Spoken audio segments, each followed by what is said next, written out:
Hey, what's up? It's cute. What if? This side. Today we will be seeing what if Deku fell in love with Emmy. Now before we move ahead with the FIC, leave a like and subscribe to the channel for future what ifs like this. Her head felt funny. Not the haha kind of funny, well it did, but that was normal. Instead, it kind of felt like there was also a lot of bits missing, like she could remember a really awesome joke that was bound to get people to laugh at her. But she couldn't remember the punchline. Just that it was super funny. Which was a bummer because she could so use a good laugh right now. And food it felt like she hadn't eaten in years. If only someone else was hungry, then she could get them to laugh with that super awesome dad joke or offer them gum. Wait, where was she? She should probably open her eyes. Oh wait, she should do this in a funny way. Okay, so there's no blanket on her and she's fully clothed. And Emmy, I know you're awake, you keep making faces. A stern, vaguely familiar face said next to her. He sounded super grumpy. Like he was plus ultra grumpy. And tired. New life goal, make that man laugh. Sounded like he needed it. Is Miss Joke going to be okay, Aizawa-sensei? A worrywart of a kid said from nearby. He needed a good laugh too. Well, everybody did, but it was doubly true for these two chuckleheads. It was no fun worrying or being so grumpy. Still, Miss Joke. That was the name she wanted when she got her hero license. No, wait, that was her name. Or was it? It felt right. I'm sorry, a little girl cried. CRP, a crying child. That was her cue to spring into action. She surprised me. It's okay, Eri, but on the bright side I think you were able to help me out, a boy that bristled with positivity said from nearby. He probably had a great laugh. That was her cue. She shot up, keeping her arms rigid and making her face as gaunt as possible, rolling her eyes back. And, I want to, whack bamp skaboop. A swift slap to the back of her brought the room into focus. A tall man that looked like he was late for a nap was glaring at her, his eyes straining to nearly be bloodshot. This was probably the grumpy pants. Why did she want to call him Eraser?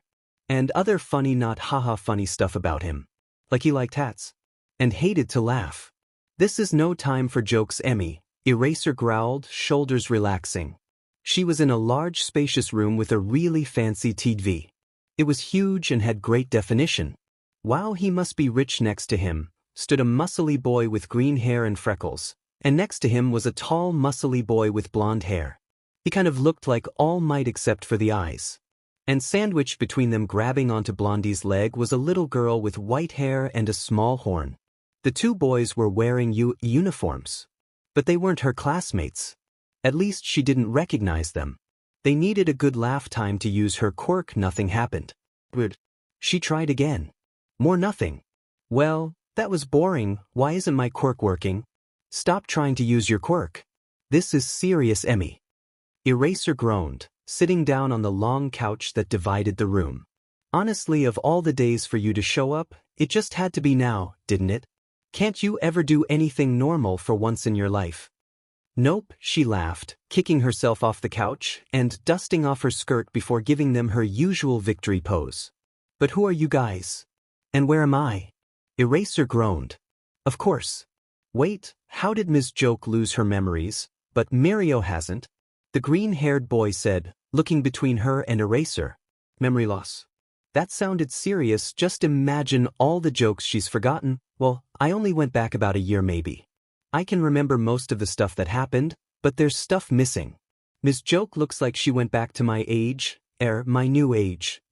Mirio shifted on his feet, a hand reaching down to pick the girl up. Eri probably. She wasn't crying anymore. But I still remember you. Weird how my clothes changed though. Eri squirmed in Mirio's arms, trying to look at her, a frown on her face and a few tears gathering on her eyes. I'm sorry, lady. I didn't mean to. I don't worry about it, kiddo. It was her personal goal in life to never leave a smile upside down. She sprung over the girl, reaching into her utility belt. It was in there somewhere.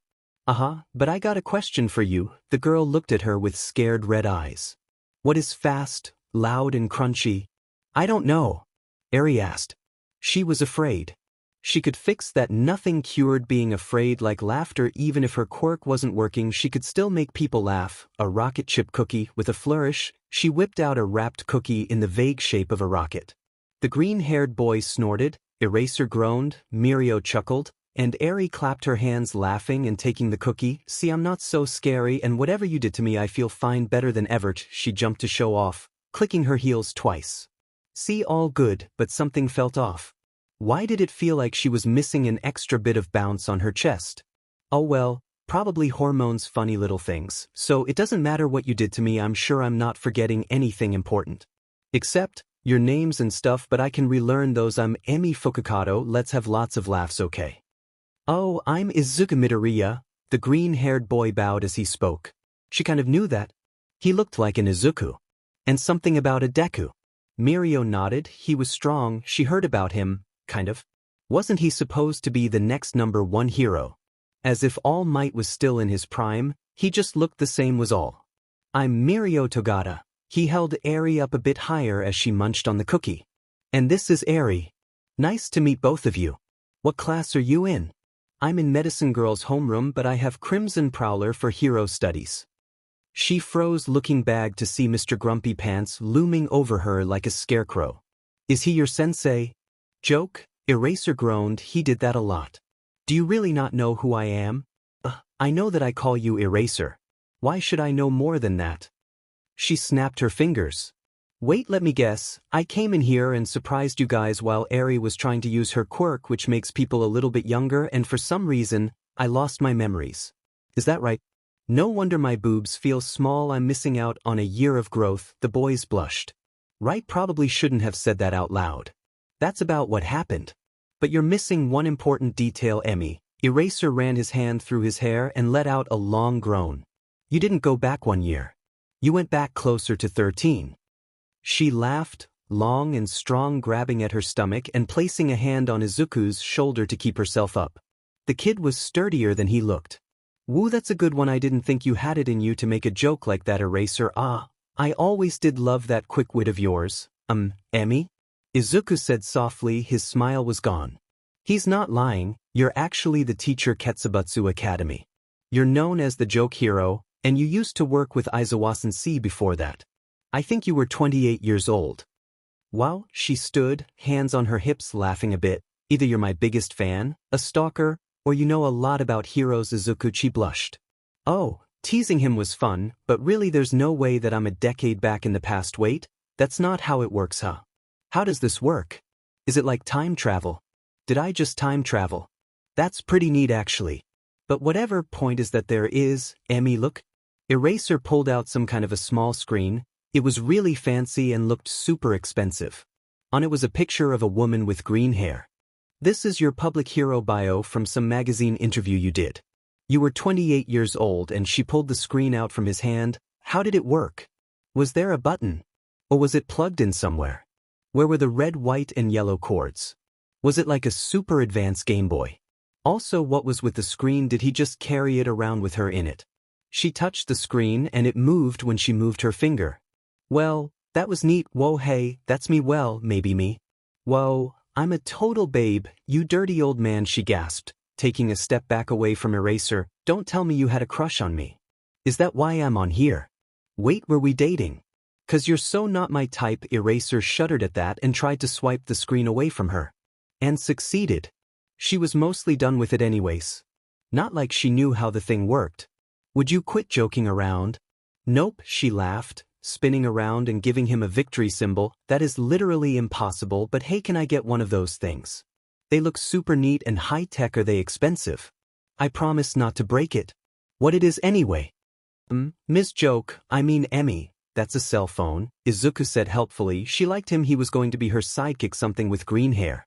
But he needed to laugh more. Oh, he looked strong. She could be Ms. Joke, and he could be Mr. Punchline. A cell phone? Weren't those like giant bulky things that businessmen used? That thing. It looked more like a TV. Wow, that future is awesome. It was a rat dog bear thing, in a suit. He was actually kind of cute in the same way that a cat was cute. It also walked upright and was sipping from a bit of tea. Was it going to talk? Someone, please tell her it was going to talk. Hello, I'm Nizu, the small rodent thing squeaked. He sounded exactly as adorable as she thought he would. The future had talking rattig-bear things. This was awesome. She wanted one. I'm the principal. Would you like some tea? I'll give it a chai. She smiled, wiggling in the overly plush seat she had been forced into by Eraser. Izuku snorted from her right, and Mirio didn't seem to notice, and Eri, who was all but swallowed by the chair to her left, was looking at the principal like she wanted to squeeze him. And the best reaction was the small groan she got out of Eraser. Perfect. Oh ho ho, that was quite the pun, young lady. Nizu gave a laugh, smiling at her before taking a sip of his tea. It was really strong to take him serious. But I don't believe we've met, yet you're wearing our school uniform. Forgive me, but who are you? I'm Emi Fukkado. Apparently, I'm a time traveler. That's not what happened. Eraser gave a long, deep, heavy sigh that sounded like he was well past his afternoon nap. Emmy snuck up on Eri while she was trying to use her quirk on Mirio, and it affected both of them. Nizu's tea pinged against the dish as he set it down on the desk, his head tilting to the side ever so slightly, and he brought a paw up to his cheek. Oh my, was there a reason you didn't inform any of us that you were about to try something so dangerous? That would be my fault, sir. Mirio stood and bowed, making perfect a right angle with his stance. Impressive, really. We felt like Eri's control had grown enough that she could return my quirk to me. I was excited and pressed Aizawa-sensei to allow her to try it on me as soon as possible. And was she successful? More importantly, what was his quirk? Did it have something to do with his cowlick? Or something else? How'd he even lose his quirk in the first place? That seemed really weird. Maybe the future was also a little bit scary. She'd hate to lose her quirk. Then again, she did have some really good jokes. As backup, Mirio stood upright and pressed his arm through the principal's desk like it wasn't even there. Yes, but I'm having problems remembering stuff that happened last year. Wow, she looked at him wide-eyed. With a quirk like that, no wonder my jokes went right through you. Heh, good one, gave her a small nod, smiling all the while. I wasn't joking. She was, but he didn't need to know that. Situational humor is a form of comedy after all. And hey, she got Eri to laugh, double win, and that's what happened to Ms. Joke. Izuku sat forward in his seat, looking towards her. His voice was unsteady. Not the public speaking type, it seemed. She got caught in the crossfire. I think she might be the exact same age as Mirio. Perhaps Eri's quirk can work in a way of returning things to a date rather than just rewinding them, or perhaps both. Like, instead of just being a VCR, it's more a DVD player that can select a chapter. If that's true, she might be able to progress someone forward, or... He was mumbling now, holding his finger in front of his mouth as a long string of words started to come out of him like the purring of a cat. A really nerdy cat, with green hair. Are your memories affected as well, Ms. Fukkado? The principal asked, folding his hands, things in his lap. How did he even reach most of the stuff on his desk? Did he just walk on it? That sounded hilariously cute, which was easily the best kind of cute. Pretty much I don't remember the last 13 years of my life or why on earth I would ever let Mr. Grumpy Pants over here. She gestured in the vague direction of Eraser. Be my boyfriend. I'm not your boyfriend. Wow, he was quick. Then why do you have my picture on your phone and you know so much about me? Are you my stalker? That's not healthy, you know. Besides, I'm not into older men. She matched his withering glare and menacing scowl with her trademark smile. Eraser sighed, that was really more like the growl of a cat that hadn't been fed in a couple days. Hey, that felt nostalgic, like she's heard that a lot before. Of course you'd be more annoying as a child than as an adult. You are rather fun to tease. Nizu hopped onto his desk, hands, paws, behind his back. But be that as it may, while Eri has had some success with her quirk, please be responsible in the future and refrain from human testing until we are certain. I just wanted to help, Eri mumbled, looking down with her large wet eyes. Nizu hopped off his desk and reached out for the little girl. And that's exactly what you did. Just next time we will need to be a bit more careful. You've made great progress with your quirk, so let's keep at it, all right? Eri wiped away the beginning of a tear and smiled. Then she pumped her arms. I'll do my best, atta girl. The principal patted her leg. He turned to Mirio, hands behind his back, chest held high like he wasn't the right size to be stepped on. As for you, my boy, I'd like for you to start taking some repeat courses to fill in whatever gaps in your knowledge that might be missing. Yes, sir. Mirio stood rigid like a soldier expecting orders from a commander. That would explain the cowlick. I'll do my best to become the top student once again. Nizu nodded and looked towards her. As for you, Ms. Fukkado, It seems like there are wide gaps in your knowledge, so tell me, how old are you? I'm 16, she said it like it was a question.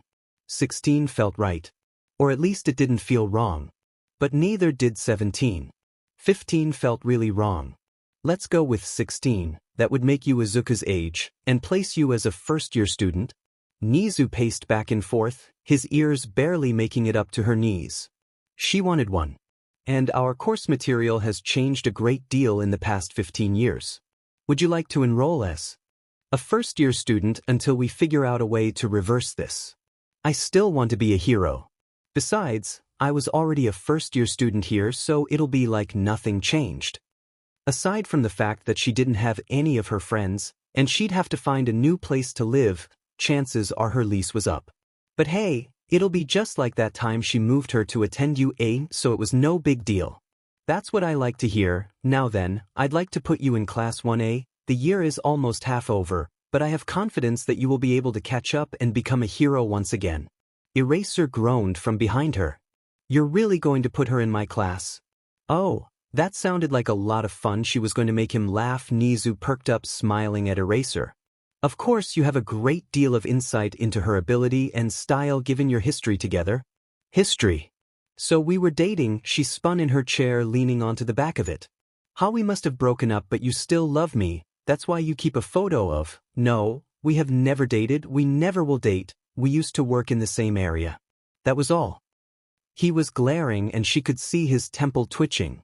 Oh, she pressed a button. Best to remember not to bash it or else he might explode. Are you sure she has to be in mine? I believe that you are the teacher best suited to her skill set. I believe that you two had a similar style, correct? However, feel free to send her to my office if need be. Nizu then turned to her. But there shouldn't be too much of a problem, right? Ms. Fukkado. I'll be on my best behavior. Knowing when to deliver a joke also means knowing when to be serious. Sure, there were some exceptions like a whoopee cushion right before a test to relieve the stress of the group. Besides, I'm not going to risk being a hero for a joke or something. Glad to hear it. Now then, Izuku? The boy jumped out of his mumbling, his face instantly red as he realized what he was doing. Since Emmy is now in your class, would you mind showing her around the campus and the dorms, as those are a recent addition? Dorms? And she found her place to live. Perfect, huh? What? Oh, sure. Izuku stood, face still red. Welcome to Class 1A, Ms. Joke. I mean Emmy. It was going to be so much fun teasing him. We'll let Ketsubutsu Academy know about what happened. Eraser groaned. He did that a lot. Like a lot. And see about finding out where you lived. He ran a hand along his face, rubbing his eyes for just a moment. Once again, you're making so much work for me. While you're at it, have her pick a dorm room out. Oh, I'll take the one right next to Izuku. She grabbed onto his arm, making him all stuttery and blushy once again.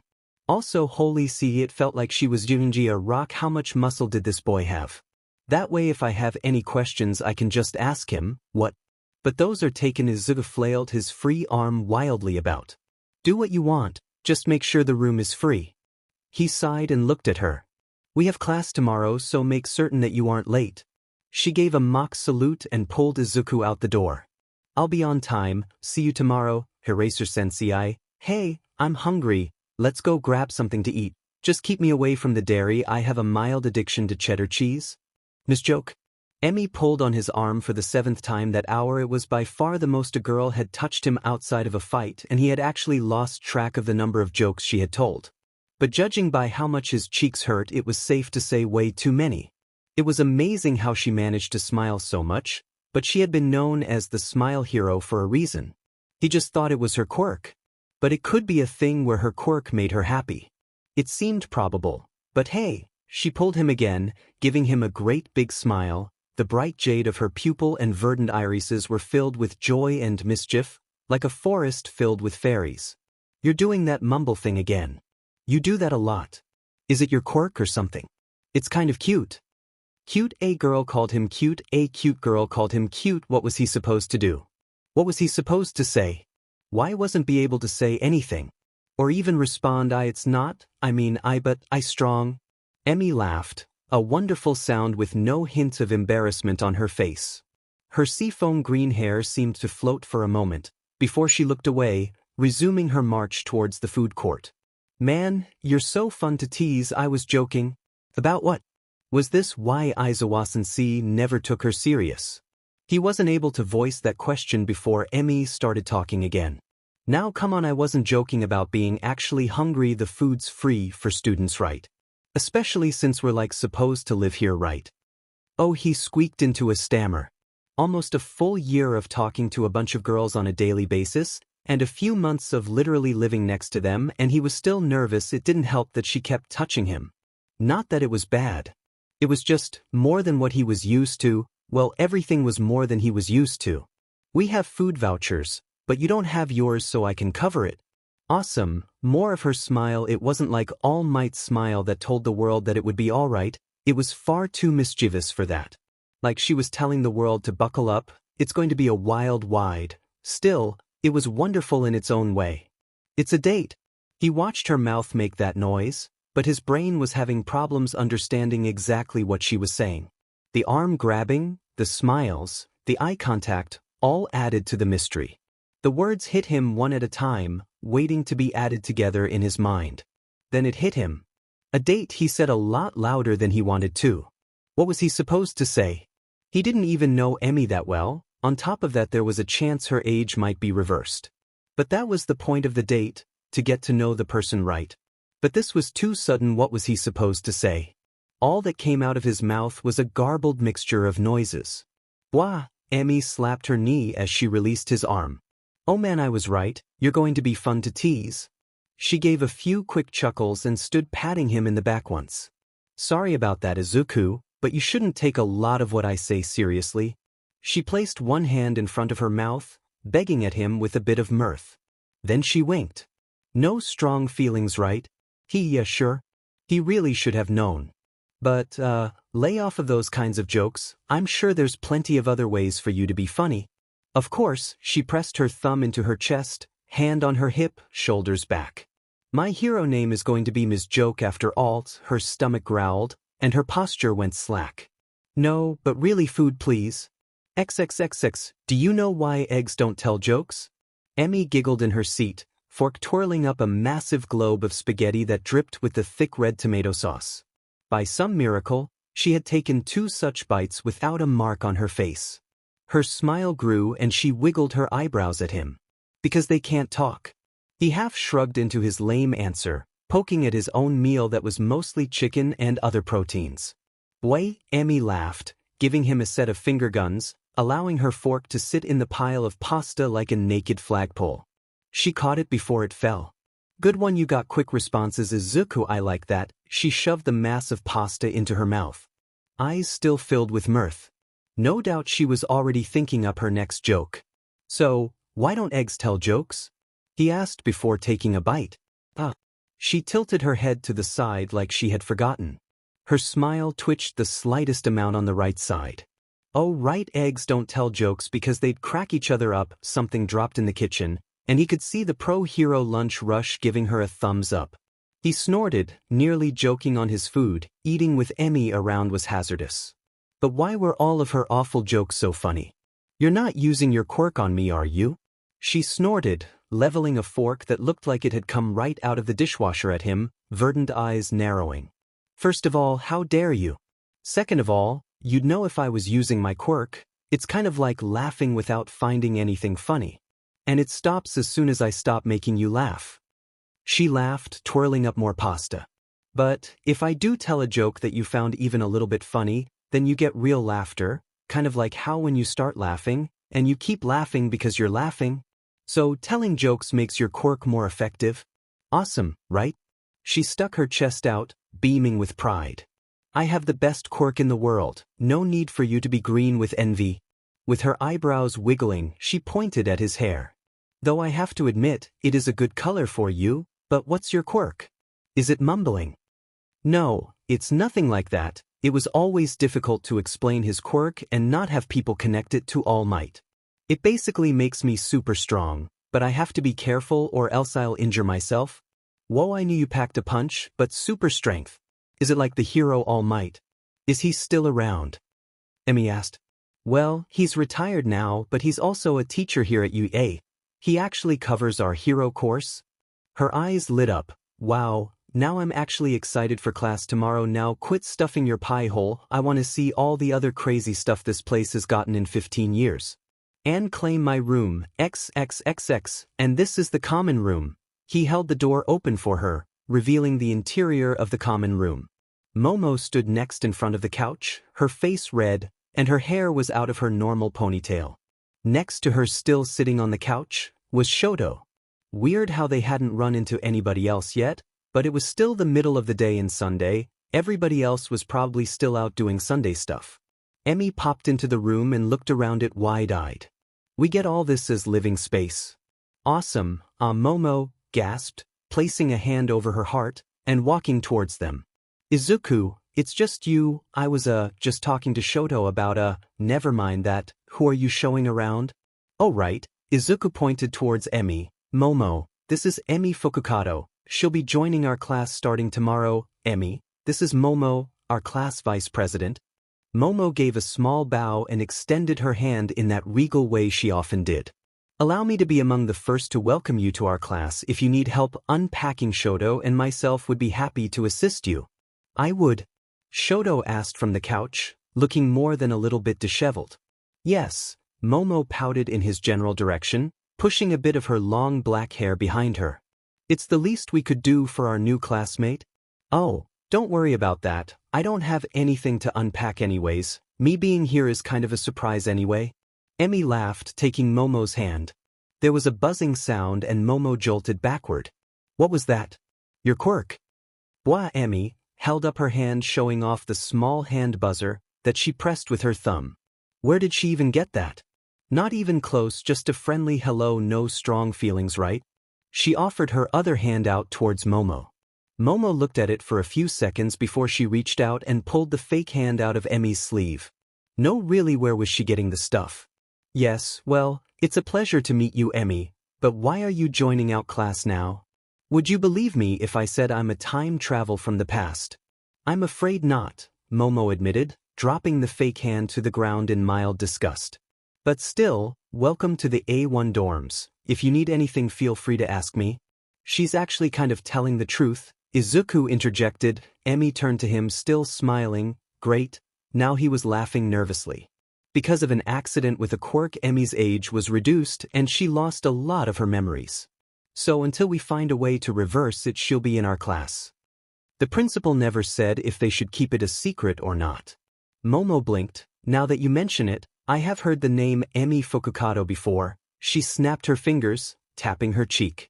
Oh right, she was Ms. Joke and a teacher at Ketsubutsu. Momo stopped and stared at Emmy. Wait, you don't mean to tell me you're Ms. Joke? Huh, I must have been pretty famous. Emmy laughed, sticking her hands behind her head.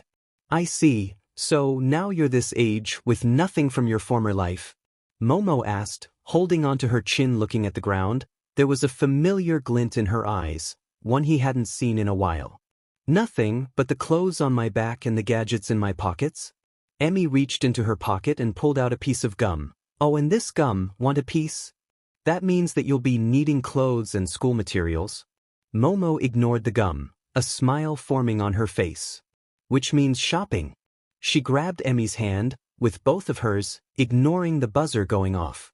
Please, allow me to take you shopping. Ugh, I don't exactly have any money on me. I'll cover that. Momo let out a breath, eyes sparkling.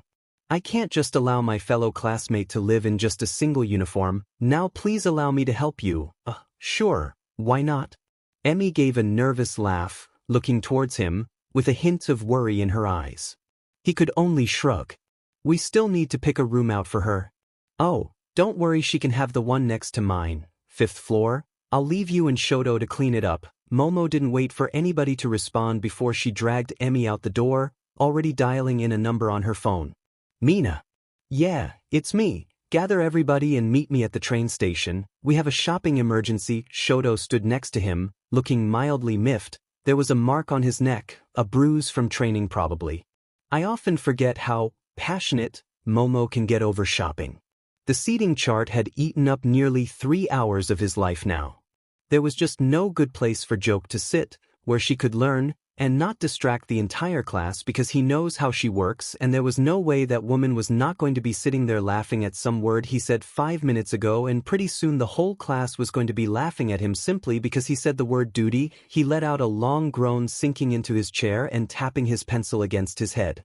So far he had determined that she would be sitting in the back right corner, where her influence would be the most contained. At first, he thought about having Shoto and Tenya flanking her. Both of them were the no-nonsense type, but that wouldn't be fair for either of them, and it was no doubt that her reach would leak out in the diagonal as well. He thought about putting Momo into that seat, but that was crushed when he received a text covered with emojis and written in all caps from a number he didn't recognize. Laughing face. Arasea Momocat, got me a phone.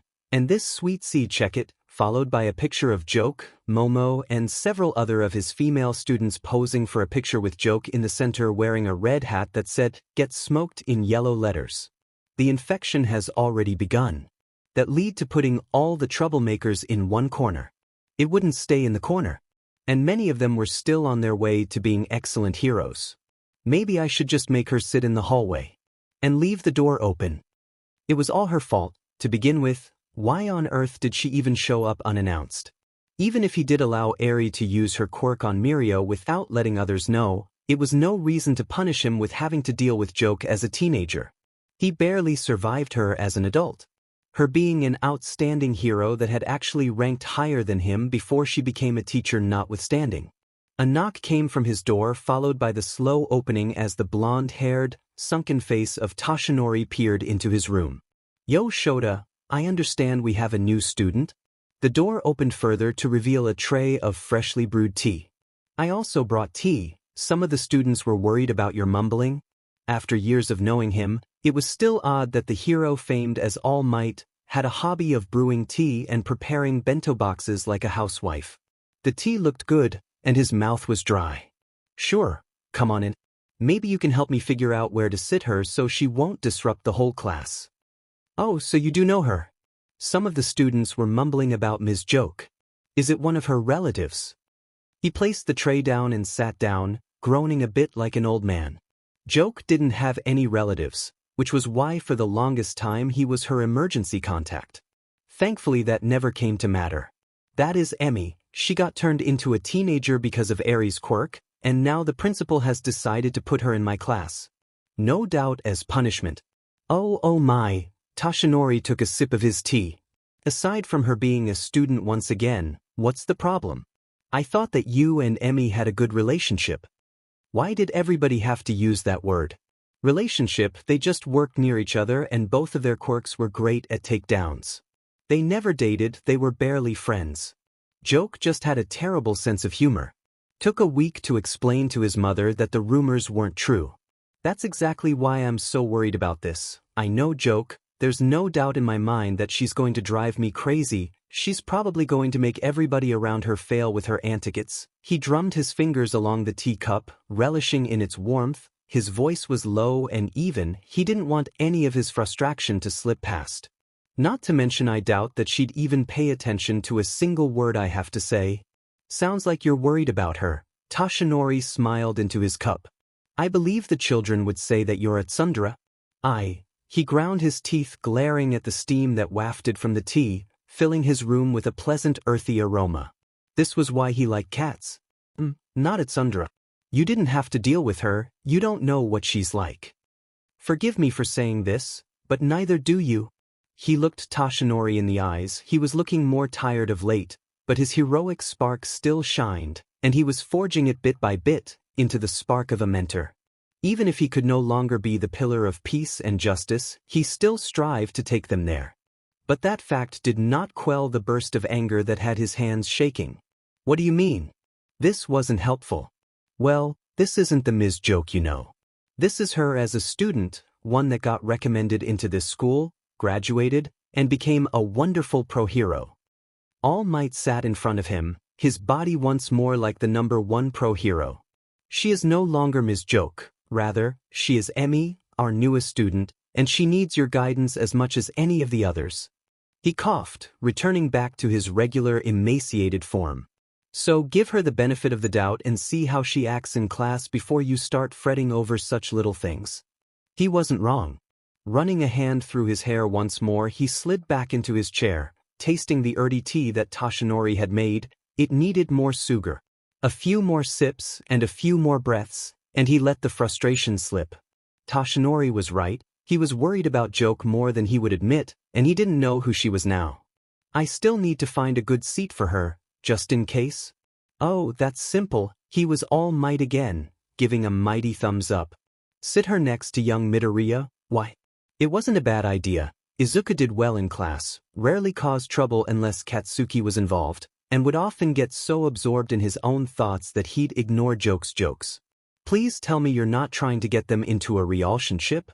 Not at all. All Might waved the gesture away, then coughed and was back to normal. I merely noticed that he was assisting her with furniture, and the two seemed to get along well and well. Well, what? Toshinori gave a pleasant smile that held nothing back. Her smile reminds me of my MS's.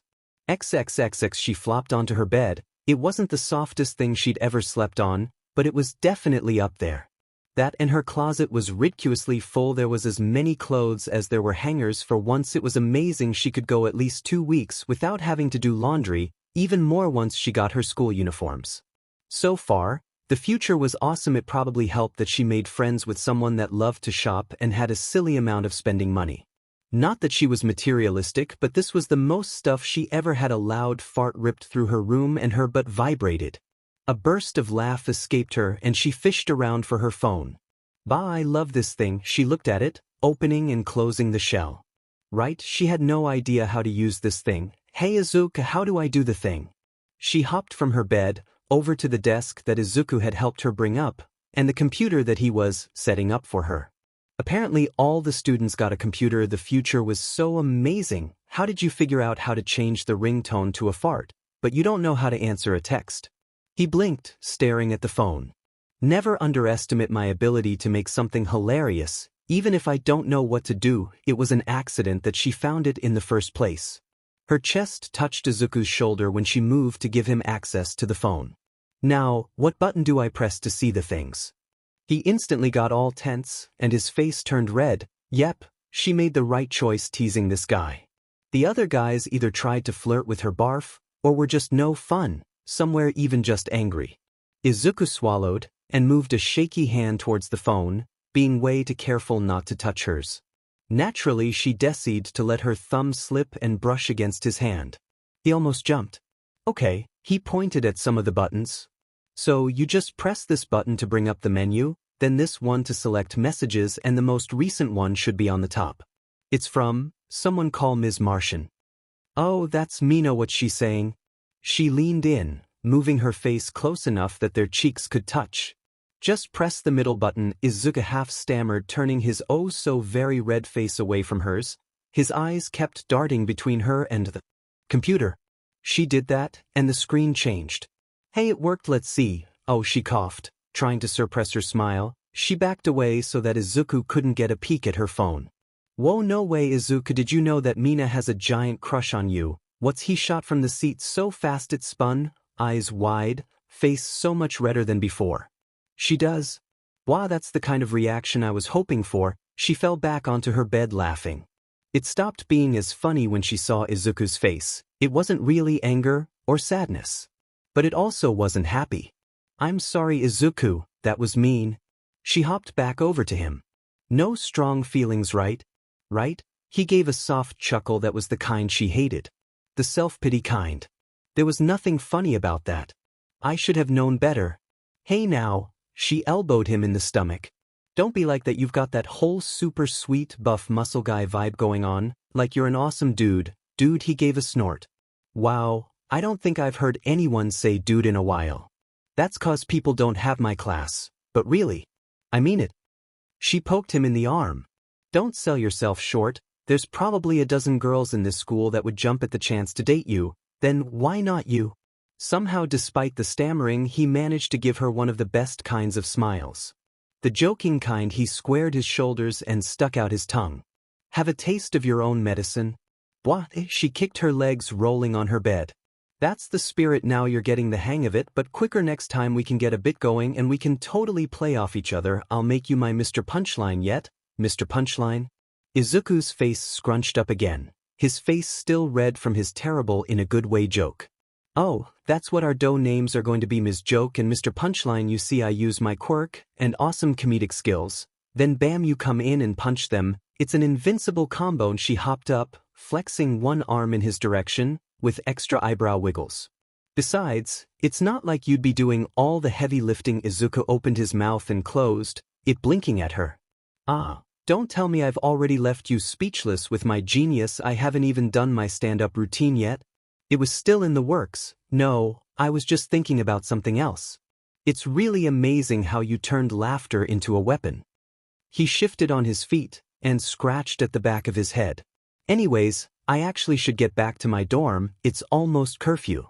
I don't want to get you in trouble with Aizawa-sensei before your first day, so I'll show you how to use the computer more after class, I guess. I can use a computer. She used the ones at the public library before to steal some terrible jokes.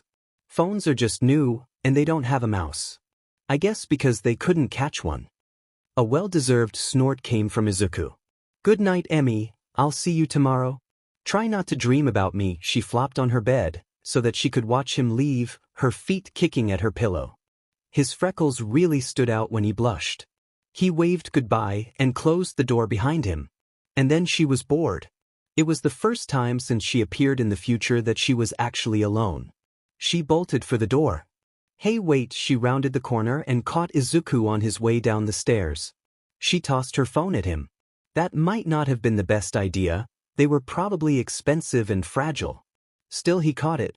Put your number in that thing so I can text you random jokes in the middle of the night? She was up to something. She had to be. It was against her nature to just be sitting there taking notes like a diligent student. Sure, she was competent, and was by all rights a good student. Records from her previous bout through the UA showed as much, but quiet and still just weren't who Joke was. Her pencil touched her desk. He spun to glare at her, quirk activated to find her erasing something in her notebook. The rest of his students looked between her and him in a kind of wide-eyed fascination. He was going to have a heart attack by the end of the day. He tried to listen to Toshinori's advice, but he could not silence his instincts. What if this was all just some elaborate prank and she still had her memories? Joke could improvise that quickly the moment she realized she was a kid again. She was just waiting for him to drop his guard. That was it. It had to be and. Holy Siri, he was paranoid. Maybe he should start going to his therapist more often. Or actually get out for once. What was Shino's number again? Wait, he was teaching. The lesson carried on as planned. A few mutterings, but that was normal kid talk and to be expected with the seating order change to much. It'd be more disruptive to try and quell it. But Joke was just a ticking time bomb of laughter. Still a few more minutes and it'd be time for the practical part of class. Maybe then he'd be able to relax, at least until tomorrow. A snort into a chuckle tore through the room with the force of a hurricane.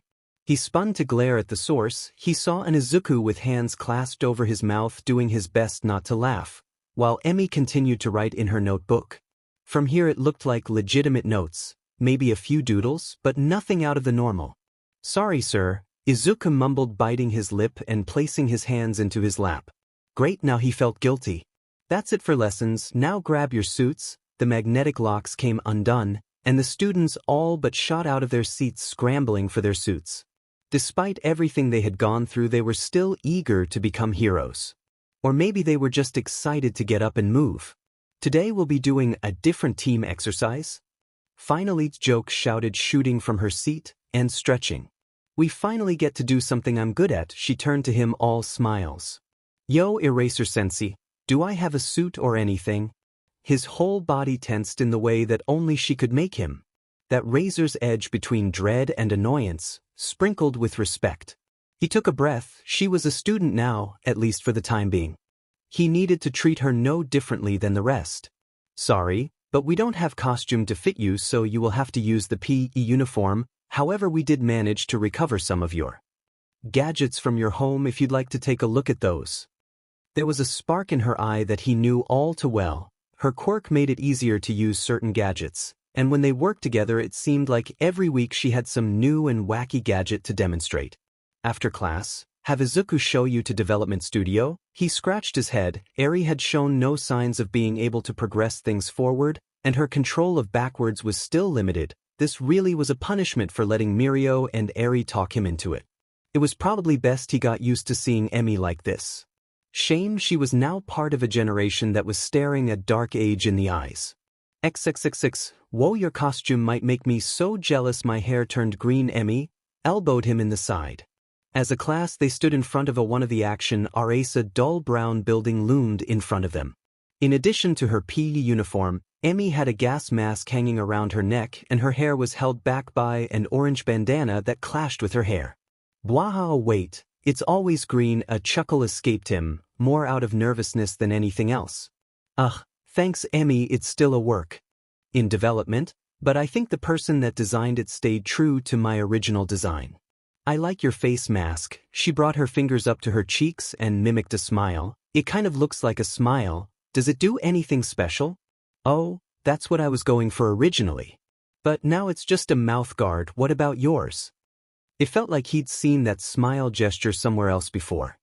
He stared at her for far too long and tried desperately to cover his blush by putting his mouth guard on. She did have a great smile. She placed hers on as well. Somehow her smile was still visible though her mask opaque. It's a gas mask. You should see if yours can become a filter as well. It could be useful. That's actually a good idea. Hey, I know, take me to the gadget making place after class and you can get that taken care of while I see if they can make me a weaponized RBB chicken. Aizawa-sensei stood in front of the class holding single box. Looks like they were doing a team exercise again. But it didn't look like class 1B was here, so probably not as extreme as the last time. Today we will be doing an attack and defend exercise. A group of heroes will be trying to rescue a hostage. A TV flicked on to reveal a giant all-might pillow with a speaker tied up in a chair. Help me, I'm a hostage. You've done something similar to this before, however the situation is different this time. Not only do you have to be careful not to harm the hostage, but the villains will outnumber the heroes. Aizawa-sensei motioned towards the box. There will be 3 sets of 3-2 and 1 4-2 bout. It was like when Kaken got kidnapped, outnumbered, and couldn't just charge into the room. What he did with Ochaka the first time wouldn't work as well as it might put the hostage in danger. He ended up on the team of 4, along with Mashareo, Ochako, and Tsuyu. So he was a villain this time. What's worse was that his quirk wasn't ideal for fighting indoors without destroying the building. Not that he'd want to go all out against his classmates. Izuku. Ochako bounced over to him, hands behind her back. Isn't this great? We're on the same team again. Yeah? Why was she so close? Great, he was going to start blushing again. That's a great, we made a good team before.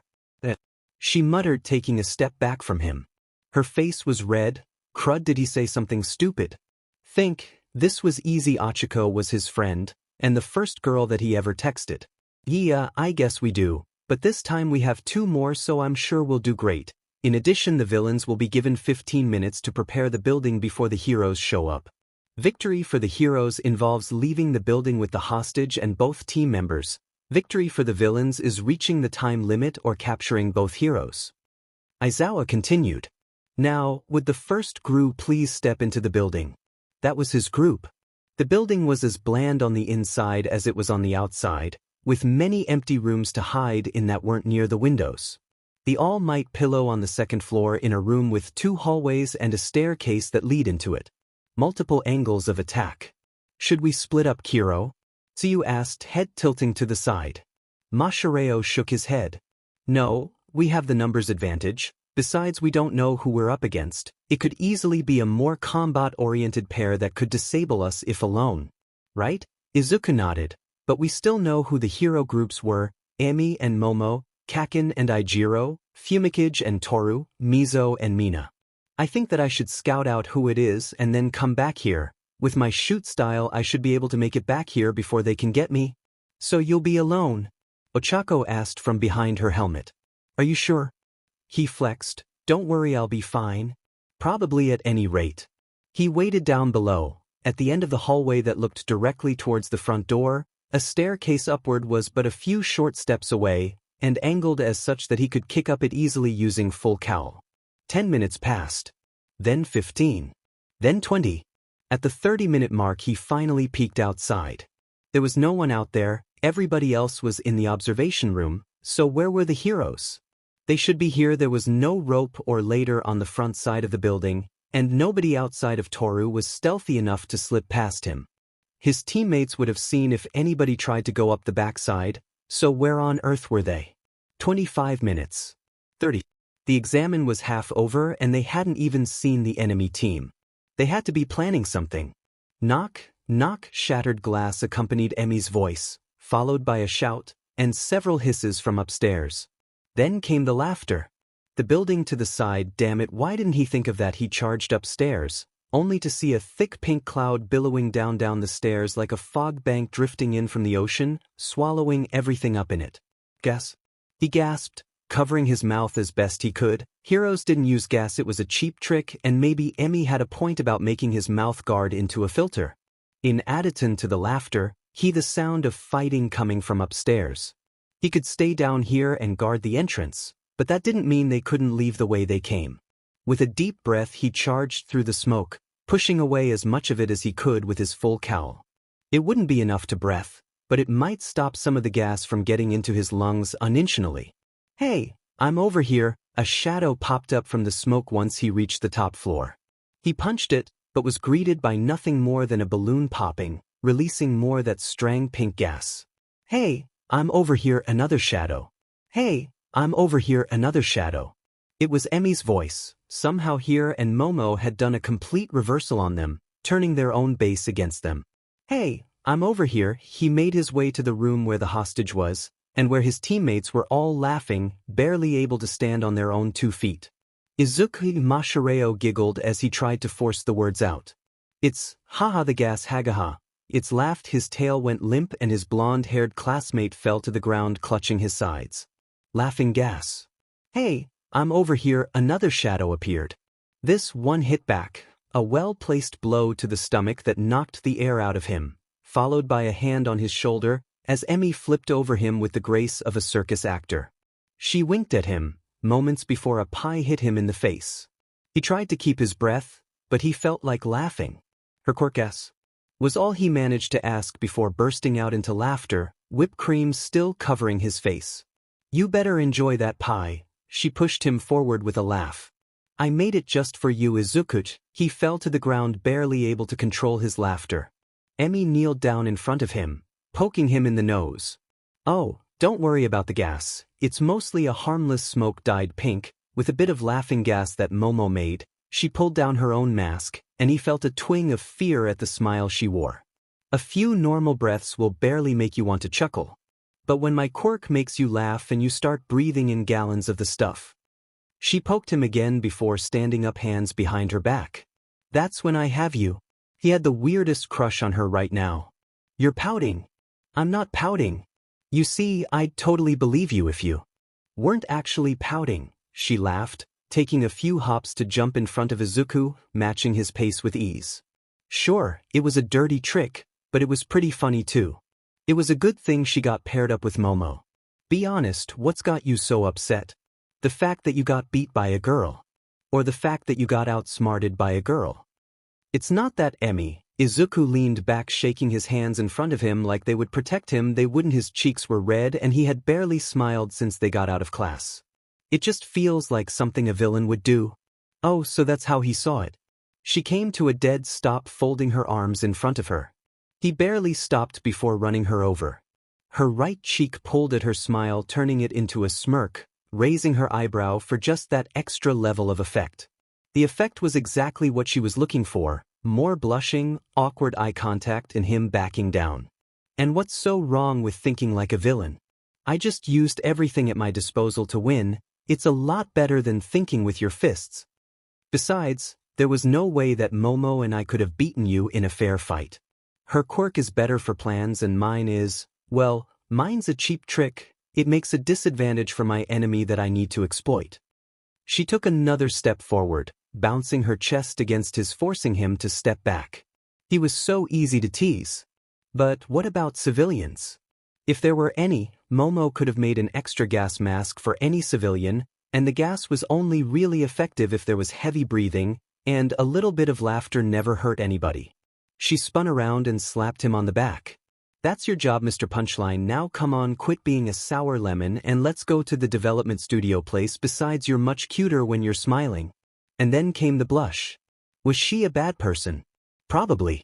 Emmy, he squeaked, stammered, and stuttered all at once. At least he wasn't pouting anymore. Wait a second. One Mississippi. She rolled her eyes and pushed him forward again. I want to see if I can get a bunch of gadgets and gizmos like chattering teeth that bite people or a RBB chicken. Are you a clown or a hero? Izuku asked, finally walking under his own power.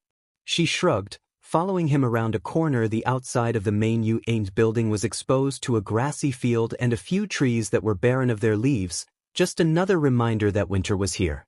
It was winter back then too. I'm a comedian. The strongest heroes are the ones that can make you smile even after you've lost everything. Izuku stopped again, this time turning to face her. He was doing one of those faces, the kind that was filled with pity. But there was something more to it than that, kind of like he recognized something. Is that why you want to be a hero? To make people smile? Nah, I want to be a hero to be a hero, but there's no reason why I shouldn't be able to make people laugh and smile while I do it. She broke out into a giant grin. Besides, can you just imagine how a villain would feel after being by a crazy lady with a RBB chicken? That would demotivate me so much I couldn't show my face in front of the other villains and I'd have to start working in a soup kitchen. It's called psychological warfare. She was grandstanding, pure and simple, but that was part of the fun. But no, it's not like I grew up in a circus and suddenly realized that all my awesome acrobatic and clown skills could be used to fight crime. That's a Robin thing. And my quirk is to make people laugh. It makes me laugh. If I wasn't the hero that could make people laugh, then I wouldn't be a hero at all. It's like you being a news reporter despite super strength. Though, hey, maybe it'd be funny if I showed up to fight crime all dressed and black and depressed but still make people laugh. I think that's called comedic irony. Hey, are you even listening? Or are you basking in the sudden realization that if I became your girlfriend that your life would be filled with smiles and laughter? She paused. Wait, where was Izuku? She spun around to see a blushing Izuku pointing at a door. His mouth was moving but nothing else was. Right, she wasn't supposed to do those kinds of jokes with him. But it was so tempting. The door he was pointing at had a sign hanging above it that read Development Studios. She walked up, smacking him in the chest. Whoa, great job, you found it. Why didn't you speak up? Cat got your tongue. No, he muttered, face growing even redder. I was distracted by your smile. Why is that? I got something in my teeth. It's appealing. Ah, so that's why he didn't like those jokes. XXXX, oh, that's a great idea, right? Do you think some can even have like tasers and stuff? And what about a RBB chicken? You want to taser a RBB chicken? No, I want to weaponize a RBB chicken. And a whoopee-oh, and I had Momo make me some of these. Do you think you can improve on them? Oh, absolutely. Introducing Emmy to May was probably not the best idea for the betterment of the world. In half a word, the two went from complete strangers to basically soul sisters. Already Emmy was going over half a dozen different ideas she had rattling in her head while rummaging through May's ever-growing pile of babies. Oh, what does this one do? Well, ping, ping, ting, crash. A rocket-powered fist whizzed by where his head was, before it slammed into the wall, the thrusters still sputtering as it dug itself further into the wall. Never mind betterment of the world, he really needed to consider his own health. Maybe this was why Power Loader Sensei wore his helmet. Whoops, Emmy gave him a cheesy grin and scratched the back of her head, her verdant eyes twinkling with far more humor than remorse. Sorry about that, Izuku. There was a big red button and I wanted to press it. May turned to him wide-eyed and smiling. In a heartbeat she was way to close and grabbing onto both of his hands, Emmy completely forgotten in the background. Oh, Deku's here. Do you have a new request for me? I love working on your gadgets. They get my head rattling. Boobs. What project do you have for me? May asked, pressing herself against him much like Emmy had just done. Was there a reason why girls kept doing this to him? And why he couldn't do anything about it? Oh, I know, a microfiber suit that can absorb the shocks from your punches, right? I've been thinking about you a lot, you know. I bet I can make something that'll… Actually, Emmy appeared next to him, grabbing one of his arms out of Mei's hands. Izuku just wanted to see if you could adapt his mouthguard into a breathing filter. Isn't that right, Izuku? He actually kind of wanted to hear what Mei was saying, but at the same time it was probably for the betterment of his heart if he got these two away from each other, or at least away from him. Could one for all affect his heart? Would that make him explode? He did not want to find out. Mei's eyes lit up like it was the summer festival. She spun away from him, nearly tripping on one of her gizmos until she reached a file cabinet where. Oh, that's going to be fun. Let's see, where's your design? I had it in here somewhere. Ah, here we are. It might have just been him, but his folder looked to be a little bit thicker than the rest. Perhaps she wasn't kidding when she said she thought of him a lot. I'll get right to work on the redesign. I have a lot of extra time now that the festival is over. This is going to be great. Emmy was still holding onto his arm, grinning up a storm. Why are you doing this? What? I thought that everybody wanted to be like one of those HRM protagonists where the girls fight over him. She gasped, backing away from him, her face in an exaggerated mask of shock. Unless you've already chosen Mei as your girlfriend, leaving me in the dust. Oh, Izuku. She fell onto her knees, arm over her eyes. How could you do this to me? I thought we had a special bond. Please keep your lovers' quarrels out of the workshop. Power Loader approached them, holding a stack of paper. Here are the forms for your item and costume changes. Emmy was back on her feet like nothing happened. Awesome, and I don't have to pay for anything. The school covers the costs for students. Power Loader jutted a thumb towards Mei. Besides, despite her eccentricities, Hatsum is a wonderful source of free LBR. Shame the budget we save goes to the repairs for her explosions. Your girlfriend is fun, Izuku. Emmy elbowed him in the side, her green eyebrows bouncing up and down as her grin continued. She can be our gadget maker when we become partners. Let's see, I'll be Ms. Joke, you're Mr. Punchline, and Mei's not my girlfriend, he muttered, trying to ignore the burning in his cheeks and focus on the paperwork. She's just a friend, and could you please stop making those jokes? My heart can't take it. Yeah, sure, I'll try, but you're so fun to tease. I meant it though, you've got a great smile, Izuku, you should try to use it more. She winked at him, and he felt his heart twinge at her. He'd only known this girl for a day and he already had a crush on her. Final exams, it was easy to forget that despite everything else that was happening that he was still a student, and that meant cramming, a lot of cramming. What would All Might think if he failed English or math? What kind of a hero would he be if failed? Could he even be a hero if he failed? With everything that had happened, he barely had any time to study, that, and he might have been. He wasn't the only one either. Momo was hosting a study hall in the common room. Kaken had locked himself, Denki and Ijiro into his room. Walking past it, he could hear sobbing and various angry noises. Everybody was doing their best to prep for the exams, so that way they could once again focus on what mattered, becoming heroes. This exam was all that stood between them and becoming a second-year student at UA. Well, that and the practical exam, which was probably going to be absolutely horrible. All he needed to do was focus and try not to think about Emmy. Ever since he had become aware of his crush, her smile was always on his mind. Sometimes he could even hear her laughing at one of her own terrible jokes when he tried to sleep. It was much worse when she was around, blushing, stuttering, endless laughter that left his cheeks hurting, all combined with his heart beating like it was constantly under full cowl.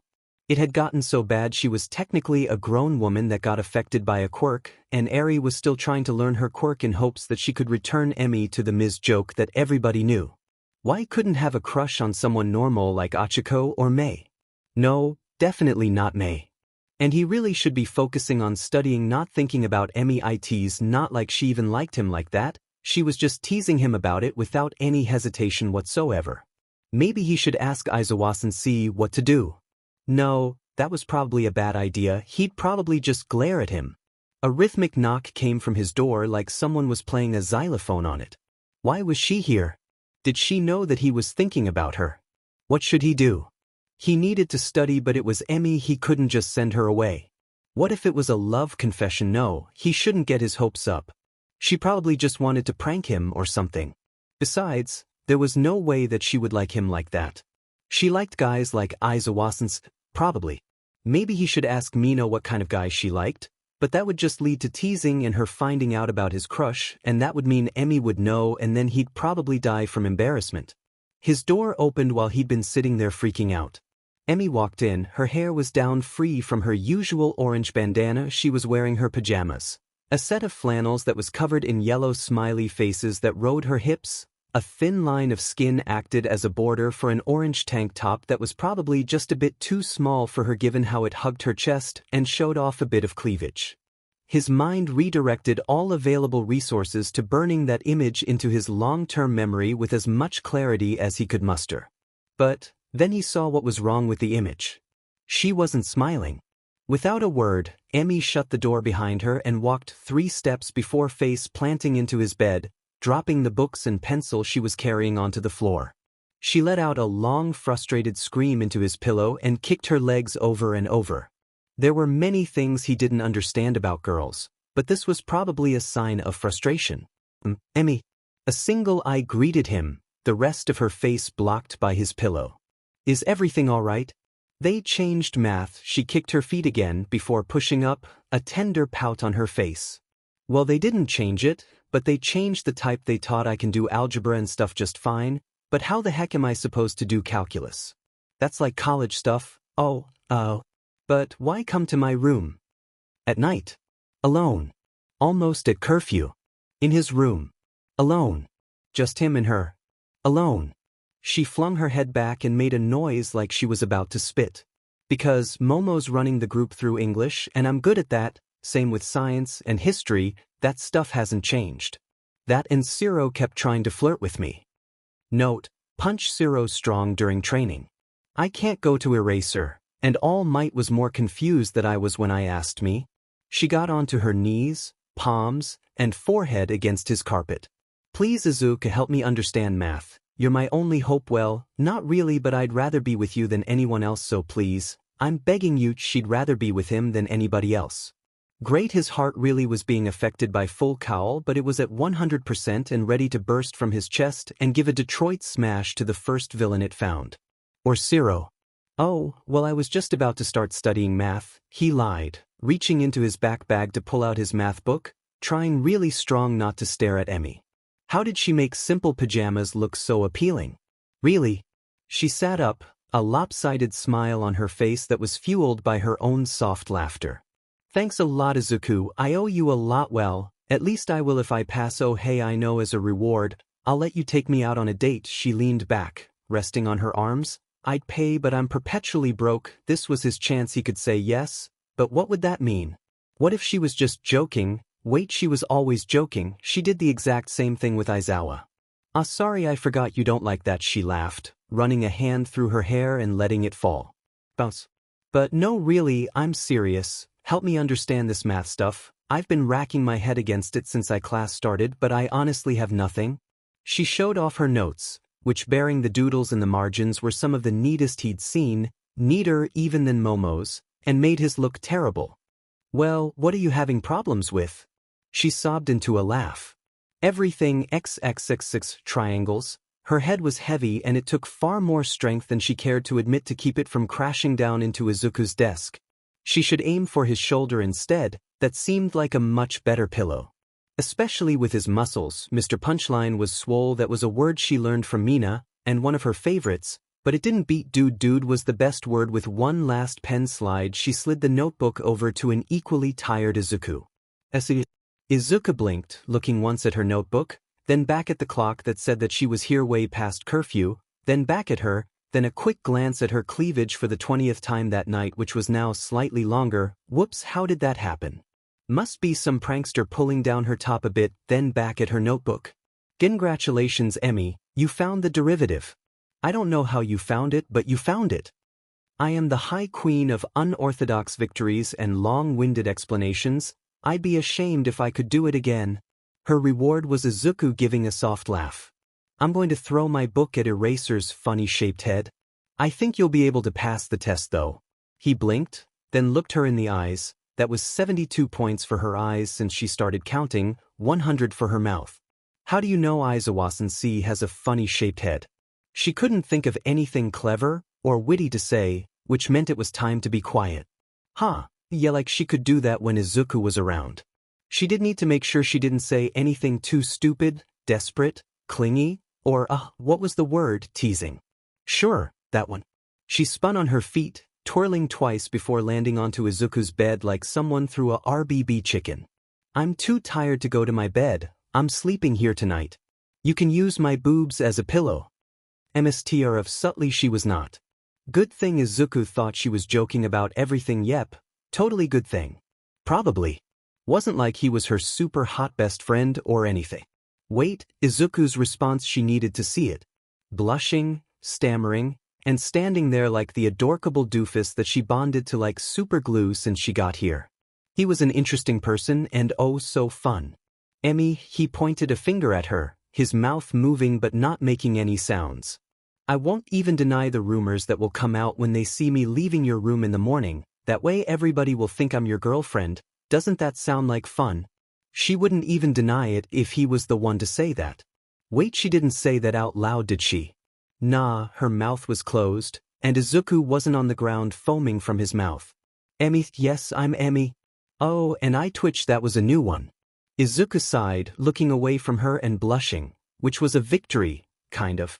You can't, I'll walk you to your room. The disappointment was almost enough to override her good mood. Instead, the emotions mixed with her tiredness into a thick mucky soup. She stuck her arms out to Izuku, smiling at him brightly. My legs won't work, you'll have to carry me. He groaned and half stomped over to her, but gave no other protest as he put her on his back. Was this abuse? Yes, it was. Was it worth it? Oh, so very much. Her arms were wrapped around his neck and his hands supported her by her thighs as he navigated his way towards her room. Everybody else had already called it for the night, but a few books, note cards, and pencils broken out of frustration littered the table where the study group had been.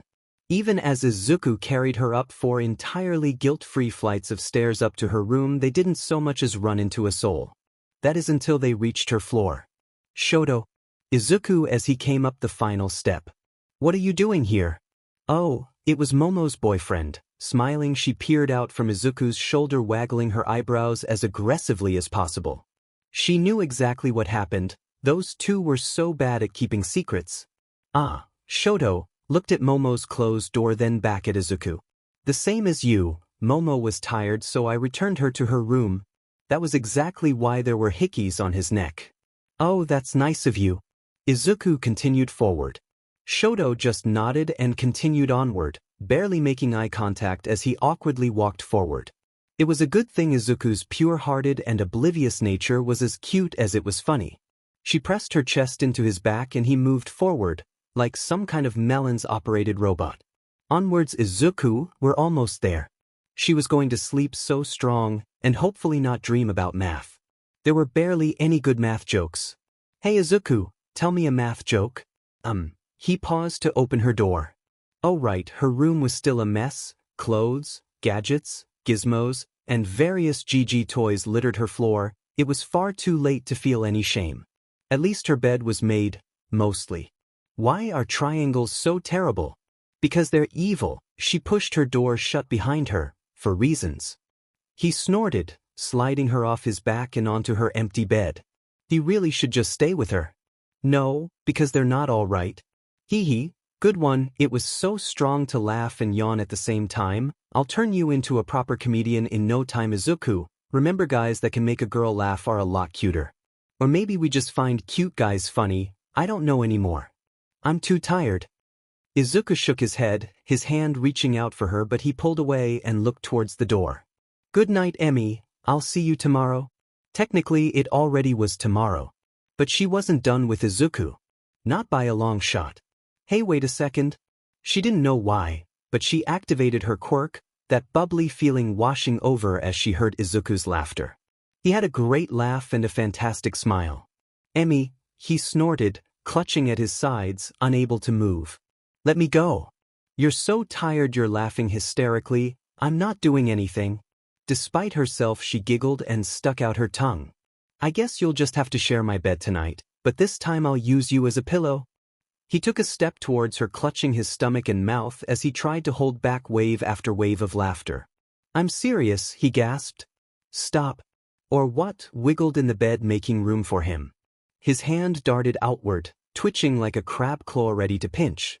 "I'll make you Hawaii tickle," she gasped and began to laugh as Izuku began to tickle her exposed stomach.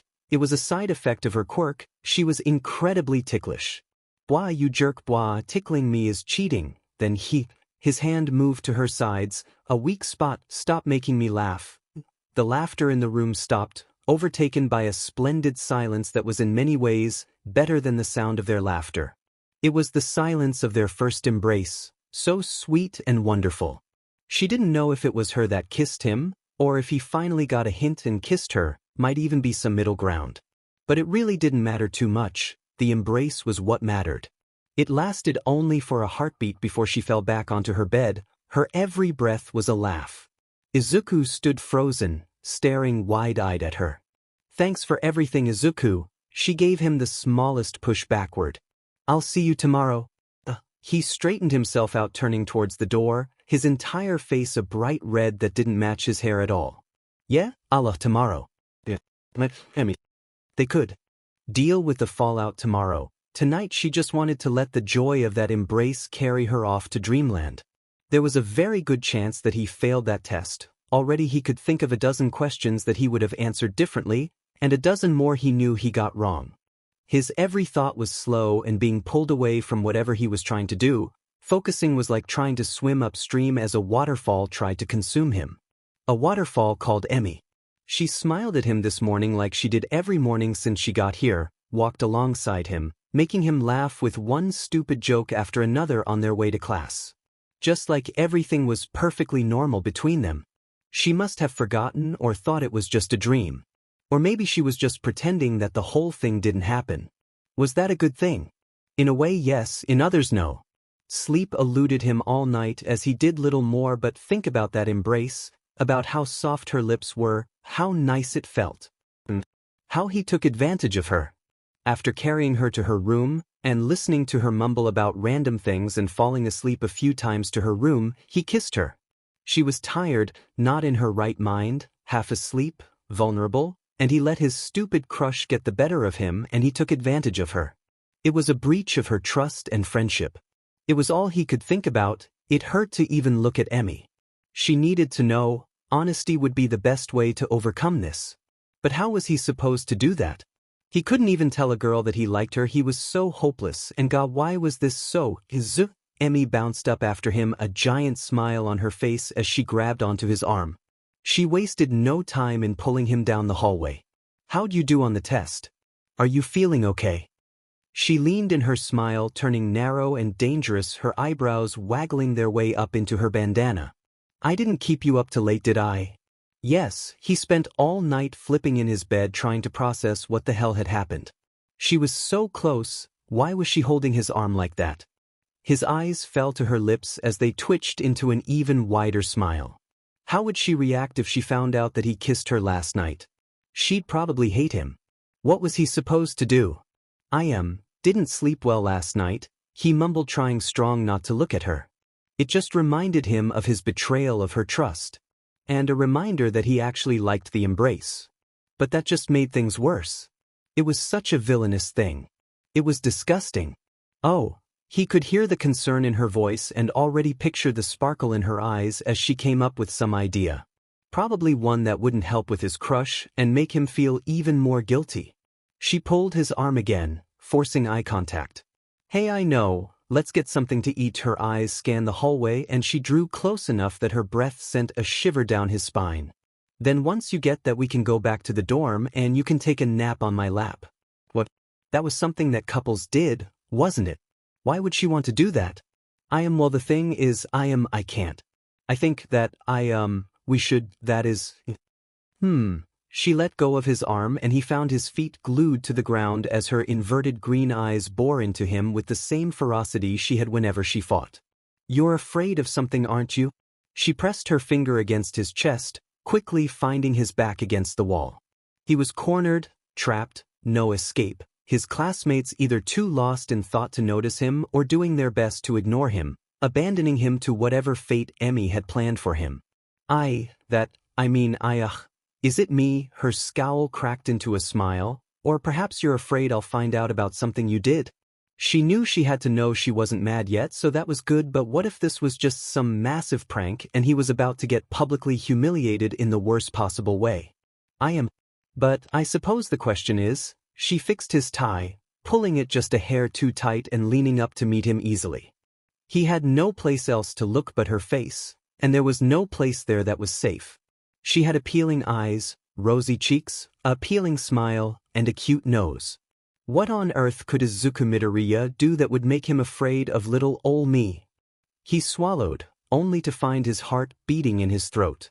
Adrenaline surged through his body and he felt ready to burst at any moment. It was like trying to hold back one for all, but much worse.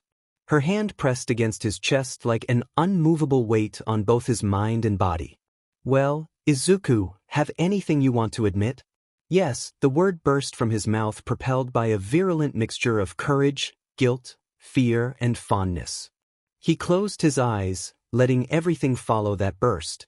I'm sorry, Emmy. Last night after I took you back to your room and you were half asleep, you made me laugh and I took advantage of you and kissed you. I'm sorry, I shouldn't have done that. I'm sorry, I hope you can forgive me. She took a step back, but her fingers were still pressed against his chest. What was she doing? Was she smiling, frowning, laughing? He opened his eyes just enough.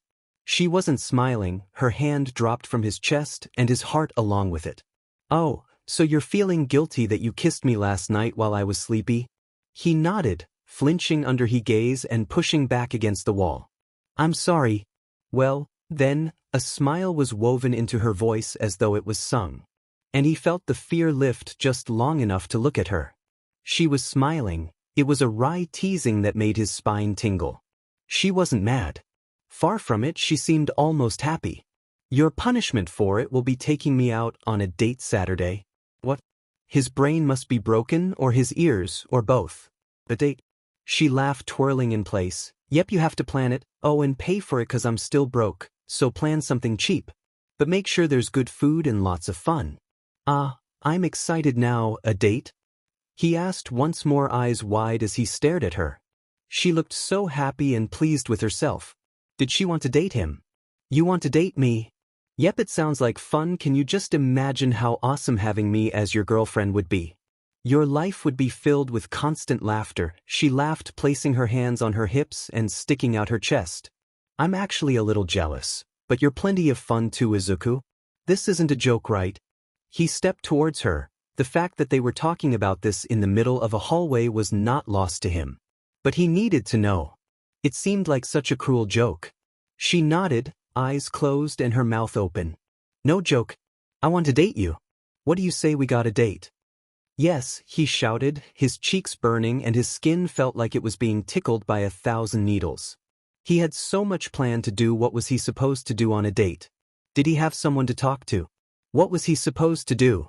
He needed to do research. There had to be something about this online. Awesome, now if you'll excuse me, I'm freaking starving. Go get some rest, Izuku. You're going to need a lot of energy for tomorrow. Oh yeah, today was Friday, that meant his date was tomorrow. Emmy walked up next to him, placing a hand on his shoulder, bringing him once more into reality. Oh, and she leaned up, pressing her lips against his just long enough to share a heartbeat. His hormones just found out how to use one for all. And now they were going wild, telling him to do that again and again, to never stop kissing her, that it was the most wonderful thing in the world. I was the one to embrace you, so don't worry so much, okay? She pulled away and vanished into around the corner, leaving him to reboot his brain. All the weariness in his body, the fogginess of his mind was washed away with that encounter, and the embrace had left him feeling more energized than ever before. His body wanted to chase after Emmy, to hold her hand and just be near here. But his brain was doing that thing where he overthought things. A lot. Wow. He looked over to see Zero of all people standing in the hallway, eyes all but bulging out of his head. He let out a whistle and chuckled, rubbing the back of his head. So I guess that's why she wasn't interested in me at all last night. You work fast, Deku. I'm kinda jealous you get to date all the grade A hotties. Oh yeah. He had almost forgotten about that. Clutching his fist, he put on the best smile he could and looked Zero in the eyes and channeled his inner Kaken. I owe you a punch, by the way, but that can wait. He didn't wait for his response, running down the hallway to chase after Emmy. "Hey Emmy, wait up, I'll eat with you." It was wonderful how well his hand fit hers. "Oh hey, this way, this one looks fun." Emmy pulled him towards yet another attraction. Her long teal hair was free from her usual bandana. A long jean skirt that covered her ankles and a simple button-up blouse that made up her outfit was far from what she usually wears. But it did serve to bring out her most important feature, her smile. It was contagious. Despite the butterflies in his stomach and the pounding of his heart, her smile was able to make him forget about all that. The only downside was that they'd only been on a date for an hour and his cheeks already hurt from how much he was smiling. But as far as first dates were going, this was probably going pretty good. The pier was the right choice. He really needed to thank All Might for the free passes. Here, they stopped in front of a pitching stall for trying to knock over bottles with a baseball. Countless prizes hung in the canopy. Many of them were stuffed animals of All Might and other top heroes. Emmy pointed towards one of them, moving her eyebrow up and down. "Hey, you have that one in your room." His whole body felt hot. He really did need to update his room ever so slightly. But without all of his All Might stuff, his room would end up looking like Mashareo's, plain and incredibly boring. "I just look up to him and," Emmy snorted, rubbing her nose. "Don't be so embarrassed, Izuku. I think nerdy dudes are super cute plus ultra blush. Now come on, let's have a contest." She spun, gesturing to all the games around them. There was a strength contest, a shooting gallery, a basketball game, dart throwing, and numerous others. "Oh wait, what should be the prize?" "There doesn't have to be a prize," he mumbled, still trying to recover from his embarrassment. "We could just have fun." "No, wait, oh I know, whoever wins the most games gets to make the other person do exactly one thing, no matter how embarrassing it is, like running through the dorm in your underwear." Emmy had her hands on her hips and gave a loud laugh. She leaned in close, her chest bumping against his arm. "Yeah, that sounds like a great idea. What do you say, Izuku? Wanna try and get one free request from me? You can even ask me to become your girlfriend." "You're welcome for the great idea."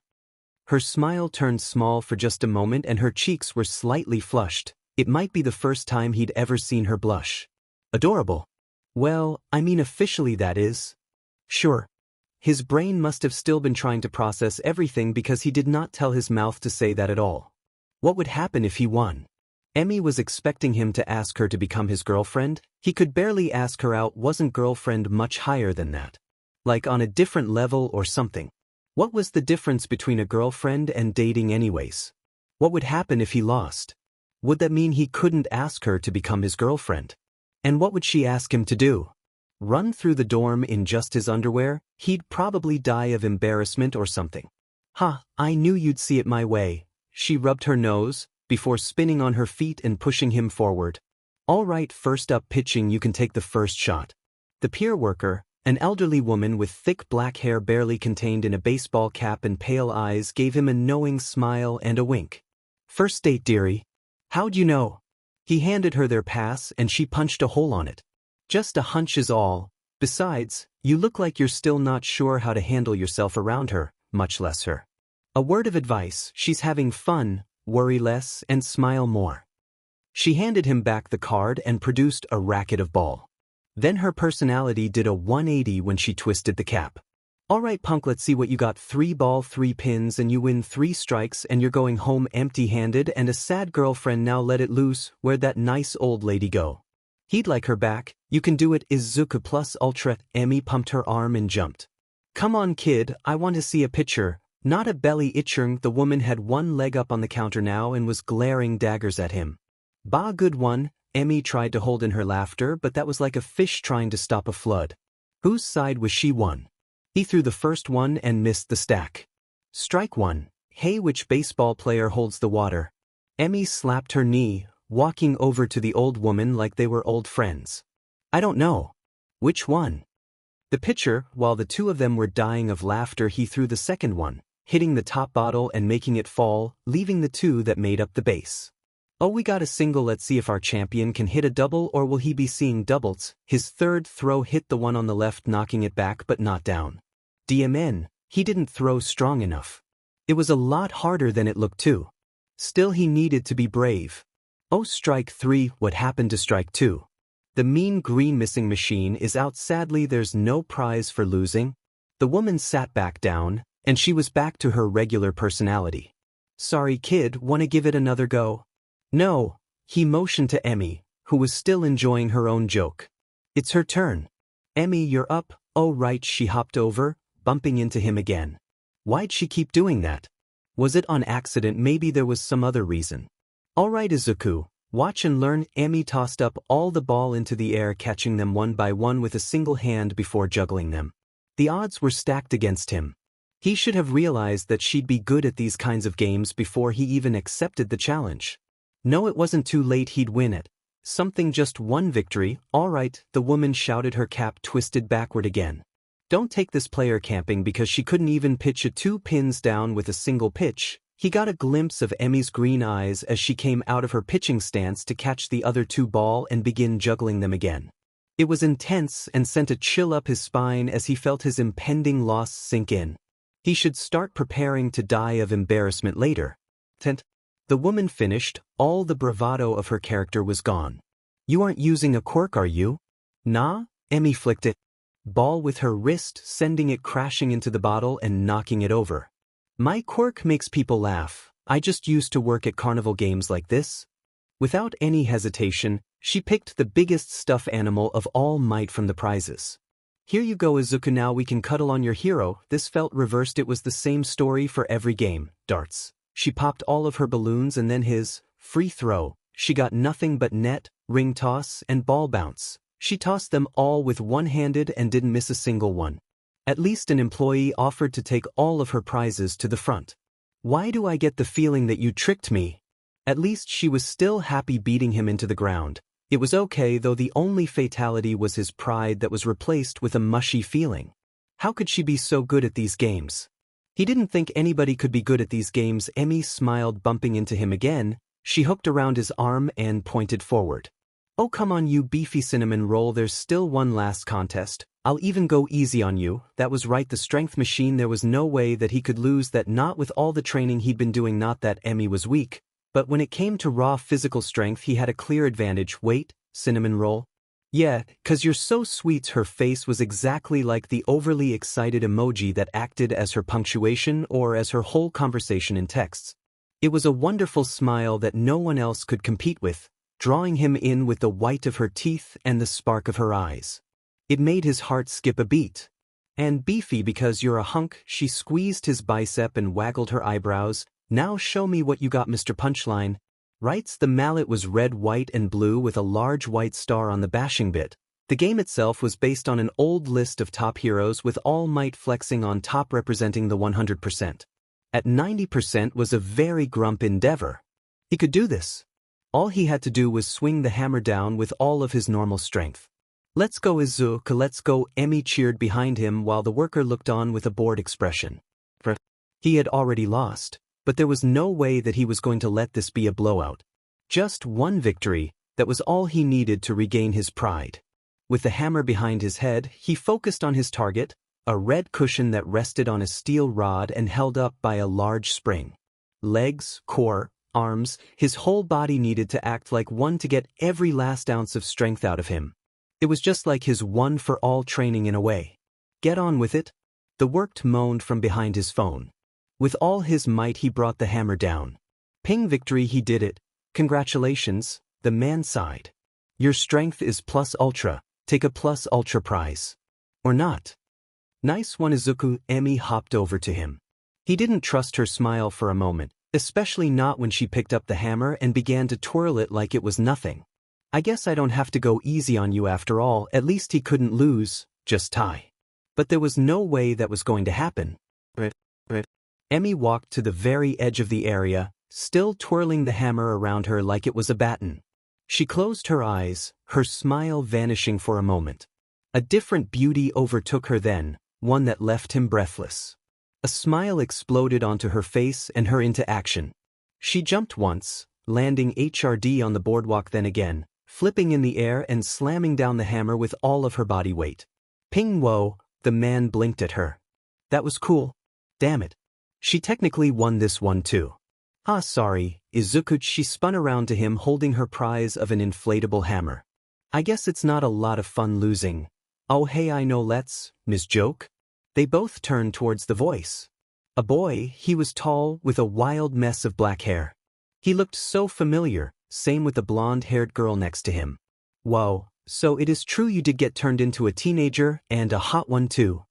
His companion elbowed him in the side, glaring at him with a pout. Ugh, Emmy blinked at him. Do I know you? What you forgot? I'm your student, Yoshindo. He shook his hair trying to get it out of his eyes. Oh, that's where he knew him from, the provisional license exam. And we're going to take you back to Ketsubutsu Academy. Yes, sensei, the girl, what was her name again? Tadame. Perked up next to you. You don't belong at you're our teacher, you should be with us. No. Emmy blinked. I like UA. I have lots of friends and they have dorms that I don't have to pay for. I'm staying there. What? Come on Joke Sensei, you shouldn't let these kids brainwash you. Ketsubutsu Academy is a lot better than them. Come on, I'll show you. Yo reached out for Emmy. Izuku stopped him, grabbing him by the wrist and keeping it away from his body. He doubted that Yo would risk a fight in public. But it was better to be safe than sorry. Emmy said no. Yo's eyes turned sharp. It reminded him of when they fought at the exam, a peek at the cold, calculating man beneath a warm persona. What's she to you, Haskure? Look, Emmy took a step forward, holding the inflatable hammer on her shoulder like it was an actual weapon. I'm happy that you guys like me enough as a teacher to want me back, but I don't remember any of that. Not a thing. I don't even know where Tsubutu, Ketsubutsu, Tatame corrected. Yeah, that place is, Emmy continued. But I'm not the person that you remember. I mean, let's face, I don't even know who you guys are. So, I'm sorry, I'm just some girl that randomly traveled 13 years into the future. She reached down and grabbed his free hand, putting on a smile that was anything but apologetic. It melted the fight from his body and he let go of Yo's hand to feel the suppleness of Emmy's hand. And as for who I am to him, I'm the girl he's lucky enough to be dating. Yo's shoulders slumped and his snarl left. But you belong with us. I'm not the Emmy you know. Like, I bet my jokes are 1,000 times better. Fine, they turned, Yo grabbing Tadame's hand. Izuku, if you make her cry I'm going to rattle your brain, and Ms. Joke, when you get your memories back you better be ready to beg to be our teacher again. They left without much of a fight. Hopefully, everything else could be settled that easily. The only one that's going to cry is you if I keep winning at everything. Emmy hummed to herself and squirmed next to him. Oh, my bad, did I say that out loud? You're terrible. The only thing terrible about me are my clothes. She leaned in so that he could feel her breath tickle his ears. But only in the bedroom. Izuku. Gexi has crashed. Everything had felt funny for the past few hours. From the start of the date, and even now as it was coming to its end, a tingle had been buzzing around her like 1,000 bees, all ready to sting Izuku with the bubbling feelings that had been bubbling inside of her. How she got here and now didn't matter, Izuku made it worth it. Wow, that almost made her sound like some crazy obsessed stalker. Emmy? Izuku asked, his scarred hand tightening around hers as they walked towards the school grounds. Neither one of them were exactly sure what the dating policy was in UA, or if there even was one. She should probably ask Momo about it later. You're making a face? I'm always making a face. She stuck her tongue out, bumping into his shoulder for the 1,000th time that. Eventually, he'd take the hint that it was okay to touch her as well, but that was just part of his charm. She should embrace him. Oh, she had a good idea for that, he sighed into a smile.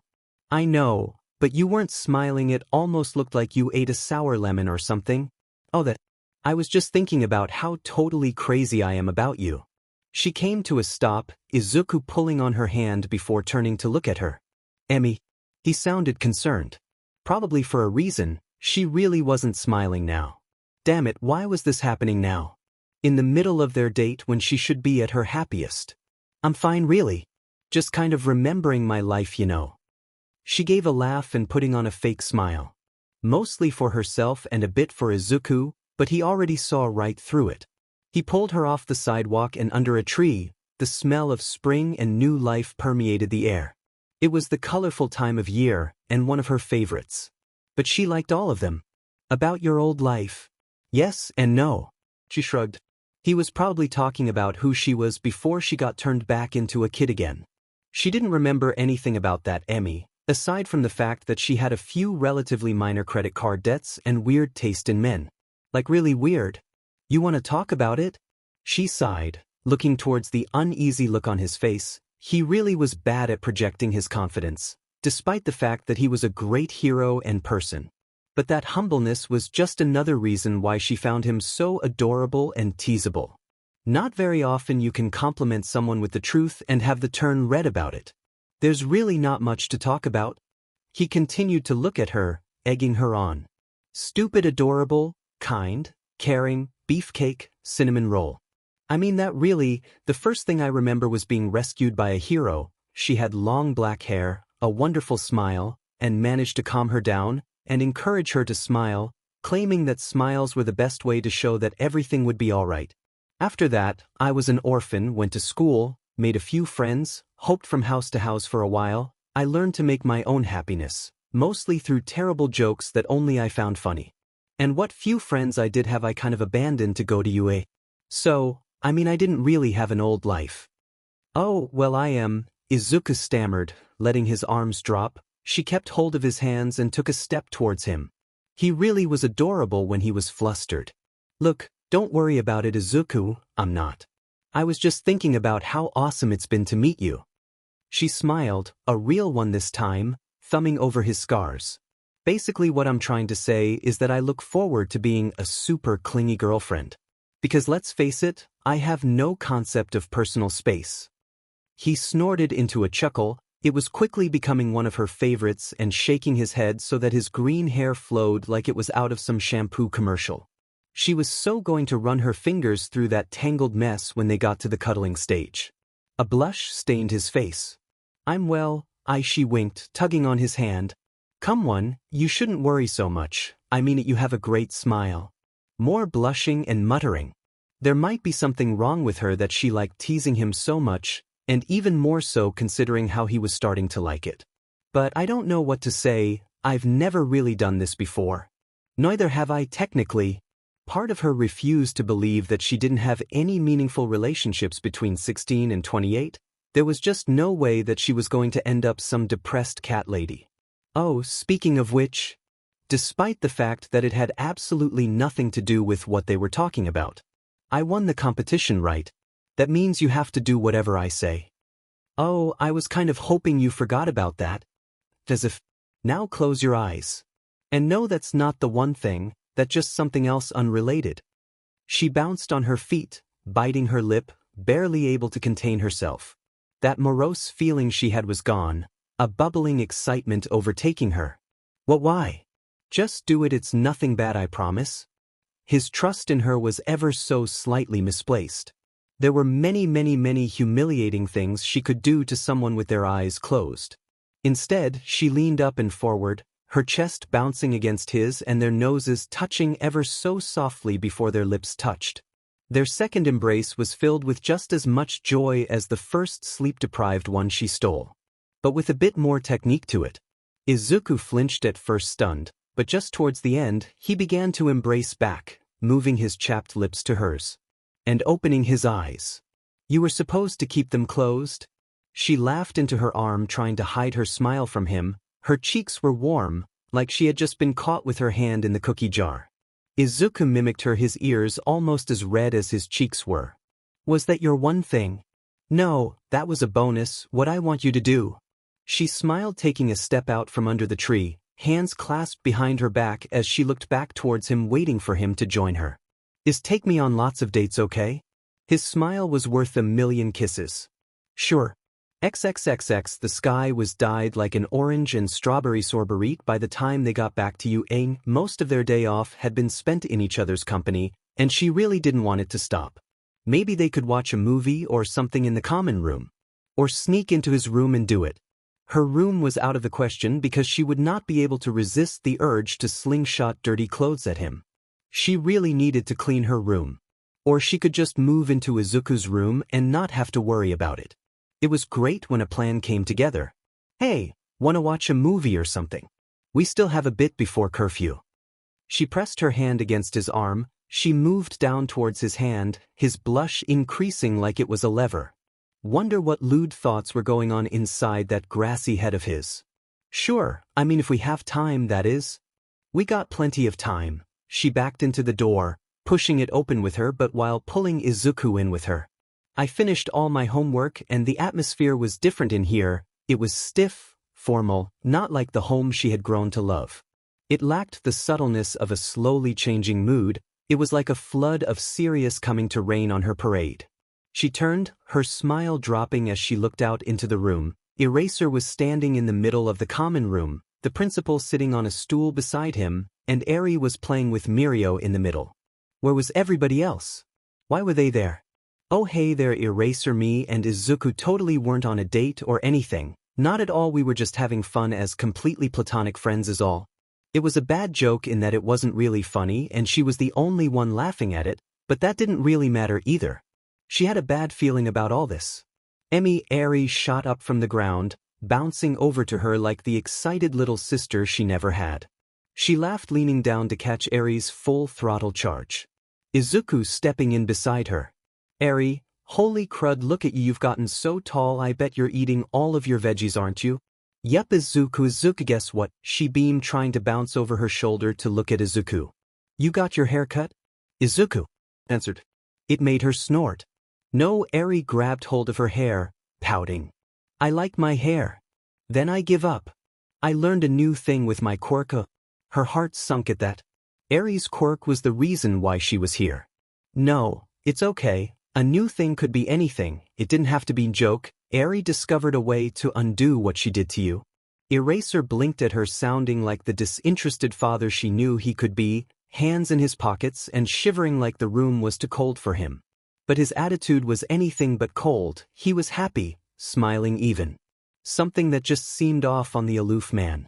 Indeed, the principal said, standing up on his stool. I'm the principal and we did several tests to make sure it would work. We used mold and radioactive isotopes to determine her success. She worked really strong to undo her mistake. Did you really do that, Eri? She asked, hating herself for the tremble in her voice and the way her hands shook. They were going to ask her, weren't they? Yeah, I even made a puppy, a big puppy and then a little puppy again. The girl beamed with pride, using her hands to show a size difference. I also made a tree grow really big. She swallowed the lump forming in her throat. It was like all the joy she had today was being drained out of her. She let go of Eri, taking a step back only to feel Izuku's hand on her shoulder. That's great. She choked out. I'm happy you're learning your quirk. When you're ready we can have her turn you back to normal. Aizawa said like he wasn't aware how uncomfortable this made her. Normal? She bit her lip, trying to fight back tears that were forming along with the panic building inside of her. What's normal? How you were before. You'll be the pro hero that I know again. What if I don't want to go back? She was happy here. She had friends, she had a boyfriend, everything was great. His smile was gone, and she could see the anger growing in his eyes like the first embers of a fire. This isn't the time to be joking. I'm not joking. She stomped her foot, the tears came against her will. What happens to me if she does that? Do I just disappear like this never happened? You're asking me to stop existing just to bring back someone else. I'm not the Ms. Joke you hate so much. She wiped the tears from her eyes, more came in their place. The Ms. Joke you know is dead. She brushed past Izuku, bolting out the door. Why now? Everything had been going so well. Can't she just be happy? Did Eri do something wrong? She looked out the door where Emmy had bolted. That tender smile that they had spent so much time trying to cultivate on her was gone. Tears pooled in her eyes when she looked at him for the answers that he didn't have. He leaned down, pulling Eri into a hug, patting her back and trying to calm her down. No, Eri, you didn't do anything wrong. Emmy's just scared is all. She still loves you. She grabbed onto him, clenching at his shirt. But she's crying. I know, Eri, but it's not because of you. He pushes her away, just enough to look her in the eyes, and pat her on the head. You stay here, okay? The next time you see Emmy, she'll make you laugh and smile lots, okay? But will she? Eri flailed her arms, still sniffling. Emmy isn't Emmy if she's not happy. Aizawa-sensei ran past them, stopping at the door, a scowl on his face, and his containment wraps clenched in a fist. Emmy, this is serious, you need to, Aizawa-sensei. The calmness in his voice surprised even him. He felt angry. So angry that he didn't want Eri to see it. Instead he pushed it onto Aizawa-sensei. He forced a smile, standing to meet his sensei's gaze. I'll go get Emmy. You make sure Eri understands that why she ran away isn't her fault. Eraserhead stared at him for what felt like minutes. That withering gaze that locked quirks down like they were a lightest WH was focused solely on him. He was certain that later he would be freaking out about this, about standing up to his teacher. But right now, he really wanted to punch him. Fine, it was closer to a growl than a word. He gripped the door frame so strong that his knuckles were white. Bring her back and make sure she understands. Make sure you do too. He didn't wait for a response, taking off with a speed that surprised him. How long had he been in full cowl? It felt different as well. He'd look into that later, but it felt like at least a 50% increase from what he had before. Hopefully, it would be enough to help him find Emmy. She was quick on her feet, agile enough to climb up a building with just her hands, and flexible enough to get into places that he couldn't. But he had to find her. She was his friend, and she needed his help. The chase lasted but a short 15 minutes that felt like hours to him. But he found her. She was sitting against a power relay, legs to her chest. He didn't think it was possible to see her cry. She was just so good at being happy. The sun was still in the sky, but her lack of smile made it seem darker still. The tears were the worst part. She wiped the tears from her eyes, but new ones took their place immediately. Are you here to take me back? Her voice cracked, and she let out a hiccup that might have been a laugh. Bet you can't wait to tell everyone you dated an older woman? I'm not. He extended his hand out to her, putting on the best smile he could. It wasn't a forced one. It was fueled by the happiness of finding her safe from the fun they had earlier, and the usual joy he felt whenever he saw her. And I'd rather tell everyone I'm dating you. So trust me. Dork. She shook her head, smiling into her knees before taking his hand and looking up at him with her tear-filled green eyes. Just don't take me back, okay? He pulled her up into hug easily, where she pressed herself against him, holding on tight and letting out a few sobs that remained. There was no way he was going to take her back until she was smiling and laughing again. He would bear all of her sadness to see her smile again. Hop on. He turned, showing her his back. She didn't hesitate, leaping onto him with all the agility she had, legs wrapped around his waist and arms holding onto his chest, while her face was buried into his shoulder. The shudder in her breath only made him all the more desperate to get her happy again. Where are you taking me? She gave a short laugh that turned into a sob again. If it's a love motel, then you really need to take a hint. Save the jokes for later. He brought his arms under her legs, adjusting her weight. There was no doubt about it. He could now use 12% with full cowl. Why is that? Because you're not funny when you're sad. He leaped into the air, reaching the top of one of the dorms with ease, and then took off running, before letting out another long leap. And I'm taking you someplace safe. I promise. I trust you. He could barely hear her whisper as the wind blasted against his ears. There was only one place in the city he could take her. It was obvious, and they would be found soon enough, but it would hopefully give Emmy enough time to recover. XXXX. The house still felt rather empty, even after months of it just being her. Sure, her husband called nightly, well, mourning for him, and Izuku was a very good boy that visited often. But it wasn't the same as having him live here with her. But he was off pursuing his incredibly dangerous dream and living life to the fullest. It was her duty as his mother to support him in any way she could. She already failed to do so once, and regretted it every day since, but now nothing would stop her, and if that meant lonely dinners, then so be it. Maybe I should get a cat? She hummed, poking at her dinner, one with fluffy hair, and would enjoy cuddling on her lap while she read her book. Or maybe she should go out more and try to reconnect with her friends. Oh, but they all had their husbands as well. Maybe she should start taking care of herself again. She thought all that, but no doubt she was just going to put on her pajamas, say she's going to read a book, and then just end up watching her shows until she went to bed. It was a simple, yet oh so boring life. No, that was it. She was going to go out and get a cat, a cute little black one with green eyes, armed with her purse, a comfortable pair of shoes. She was determined to go get a nice soft kitty to keep her company. She'd call it Zuzu. Or the door opened up before she could reach the handle and she saw her son looking like he just ran here all the way from but he wasn't alone. There was a body wrapped around his waist that had a head full of straight green hair. Izuku. Did something happen? She asked, rushing forward to meet him, and to satisfy the curiosity over who his friend was. Are you okay? He smiled at her and nodded once. Everything is fine, but can we stay here for tonight? Oh, certainly, this is still your home after all. She laughed, trying not to let the excitement show too much. Izuku didn't need to know that she was lonely without him. And her cat could wait a day or two. Thanks, Mom. He shifted, letting his passenger's legs down. Come on in, Emmy. It was a girl, a pretty one with long green hair and a womanly figure. Her cheeks were stained with tears from recent crying. Her son had brought a girl home. And was leading her into their home by the hand. Her son had brought a girl home. For the first time, her son had brought a girl home. Hello, Ms. Izuku's mom. The girl, Emmy, offered her a smile. It was a wonderful smile. Sorry for coming over unannounced, I'm Emmy. Oh, it's no problem at all, dear. I thought I was going to miss out on my little Izuku bringing home a girl. Oh, and call me Inko. She waved it off, ignoring her son's telltale signs of embarrassment. Would you like some tea? Where did she keep the good tea again? Sure, but do you think I could use your shower? And a spare set of pajamas. Just what on earth was going on?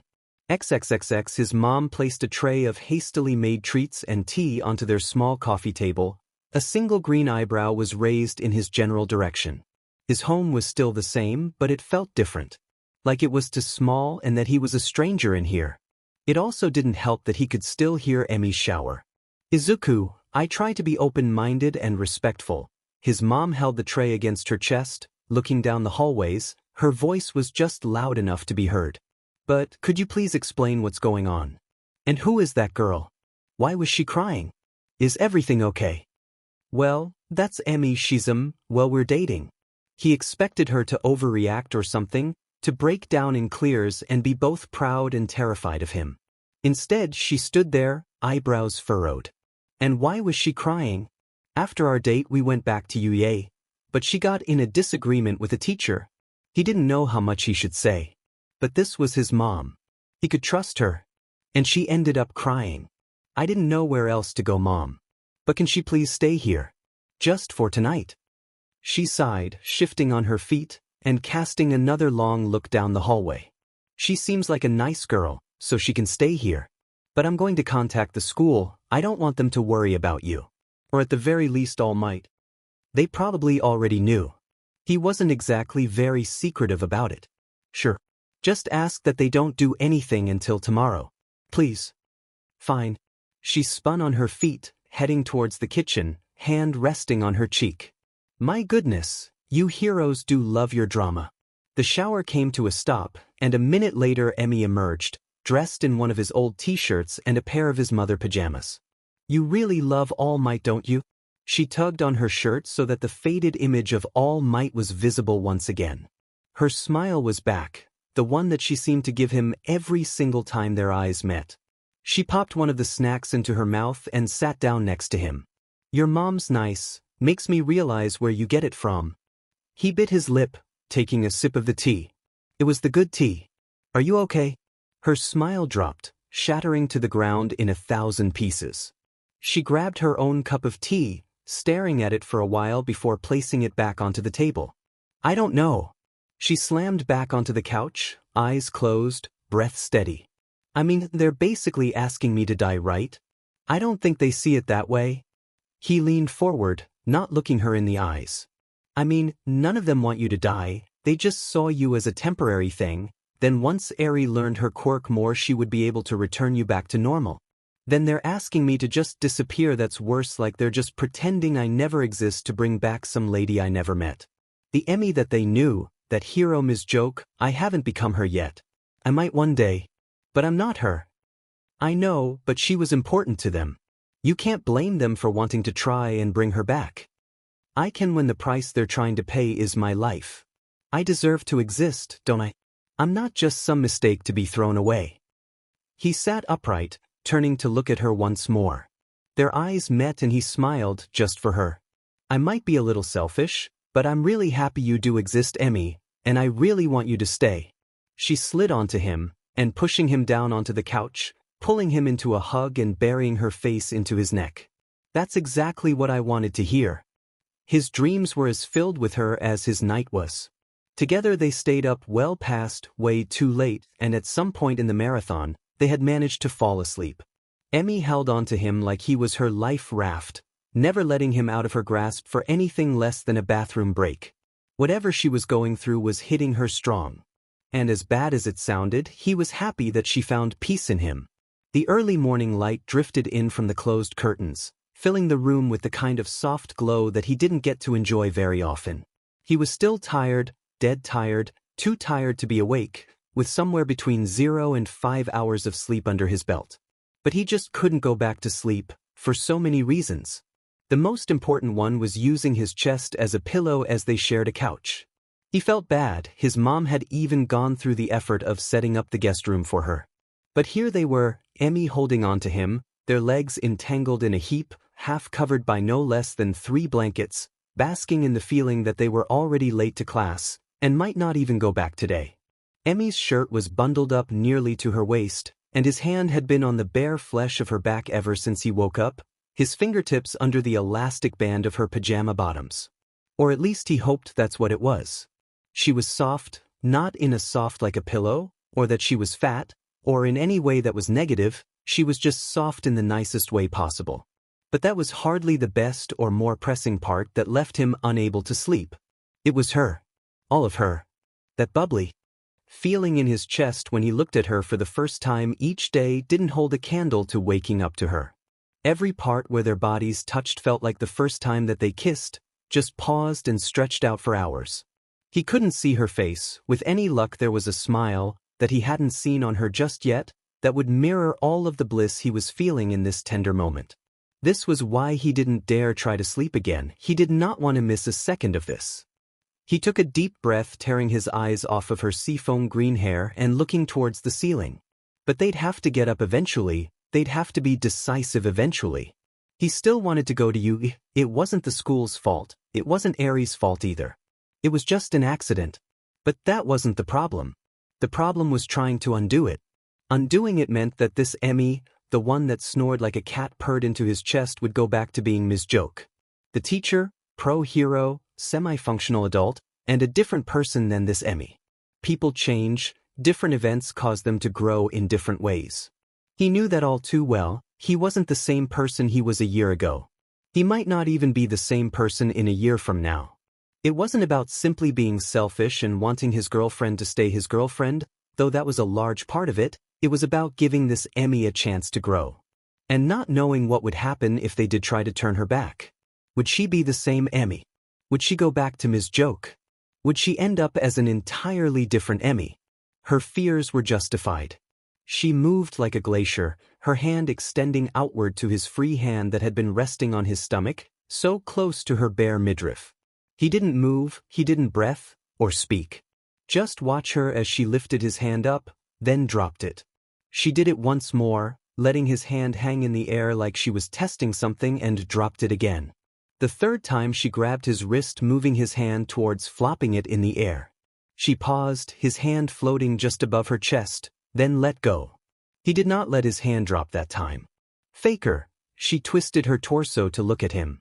There it was, that smile that he had waited all morning to see. The smile of the first thing her seeing being him. It was burned into his memory forevermore. The only blemish at this moment was the tear stains that ran down her cheeks like riverbeds in a drought. She pressed her chest against his as she inched closer. If you pretended to be asleep, you could have touched my melons. Better be careful, or else I'll think you think I'm not attractive. Besides, you're almost effing my butt with the other hand. I am well. His face felt hot. Really hot. It had something to do with the fact that his really hot, well-proportioned, appealing, flirty girlfriend was mocking him for not jerping her, and the fact that she was smiling at him with that smile and her eyes demanded just enough attention that he almost didn't feel her bare melons pressing into his chest. Another thing he discovered last night was that she didn't sleep with a BR. That one was really important. You have an appealing smile. She hummed, pushing forward once more, her arms sliding up and around his neck, smacking her lips as her head inched up towards him until he was lost in a forest of green. Good answer. Each time they had kissed it felt different in a new and wonderful way. Their first embrace, once the guilt was rid from him, was a great way to say goodnight. Their second embrace filled him to the brim with giddiness. And this third embrace, this soft tender good morning that he lost himself in, was one so simplistic and promised him a wonderful day. His hands were wrapped around her waist by the time their meandering embrace came to an end. She pulled away, still smiling at him. I'm a little disappointed that you didn't try anything, like you didn't even try to cop a feel. I mean, you have your frankly hot as hell girlfriend cuddling and clinging to you all night, she distressed, desperate for attention, and not wearing a BR. Instead, you just hold her, try to make her laugh and remind her of how sweet you are, over and over again. She sighed into a smile again. But that's what I like about you, Izuku. You're sweet, kind, and caring. I didn't want to take advantage of you. His hands were on her hips as he studied her carefully, noting the twinge in her smile and the glimmer in her eyes. It was almost like she hadn't cried at all yesterday. That the reason why they were on his mom's couch was that it was just an extension of their date. She wiped at his chest, still smiling, hips wiggling like a cat about to pounce. Take advantage of me. Izuku, if I use you as a pillow and a drool sponge, I'm taking advantage of you.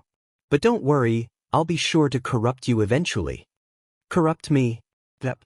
Her hands were on both sides of him now, her body flat against his, and her hair took on a mind of its own, entangling him like a root snare. I highly doubt that you'll be able to resist me if you come home and I'm wearing an apron. An apron? Are we married in this scenario? We could be, but this is going to happen when we move into our first apartment together. She kissed his neck. That was a very different embrace. Where the others were a warm spring breeze, this one was a fire that raged through his body. He gasped when she sucked on his neck. What's so naughty about an apron? I want you to imagine me in an apron, greeting you when you come home. She switched sides, his body losing all feeling aside from that poisonous embrace. The next one burned like ice. Why was she so good at kissing? Okay, I'm coming home, and you're in an apron, and nothing else. What? She sat up on his stomach, pushing the air out of him, as she ran a finger through her long hair. I'm in an apron, a green and polka dot one with white frills. He thought it was pink. And nothing else. And nothing else. Emmy in an apron and nothing else. That would mean that she was. The realization made him gasp and look up at her, his face reaching all new levels of red. Oh. She leaned down, kissing him on the nose. Oh, is right? A knock came from the door. It was loud enough to almost sound like pounding, but it was even and with purpose. Emmy's pout still managed to look happy. Maybe the pounding was louder and faster. Blah. She rolled back into the blankets and wrapped herself up tight, leaving him rather cold without her and the blankets. You should go see who that is. I'll be over here, trying not to die of embarrassment. You get embarrassed? When people don't laugh at my jokes? Oh wait. Her head popped out of blankets, smiling like she was trying to show off all her teeth. That's always. I bet you could embarrass me if you pushed my hair behind my ear, looked me in the eyes and said I'm appealing, but that's just a hunch. He'll have to remember to try that. The floor was cold against his bare feet, his slippers were probably tossed somewhere around the couch. The pounding came from the door again before he could reach it. He opened it a crack. It was Aizawa-sensei. He looked like he hadn't gotten any sleep at all. He looked as tired as Izuku felt now that Emmy wasn't teasing him. Which meant he looked like CRP, even by his own poor standards of optimism. You're late to class. His voice was rough, like he had spent all night coughing. Shouldn't you be teaching right now? Tashinori is covering for me. He scratched at the back of his neck, popping it.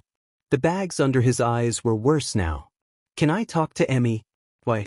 He let out a groan that was closer to a growl, before he sighed, shoulders slumping and looking like a broken man. To apologize. That was a start. I'll ask her. He shut the door, the latch snapping into place echoing like thunder.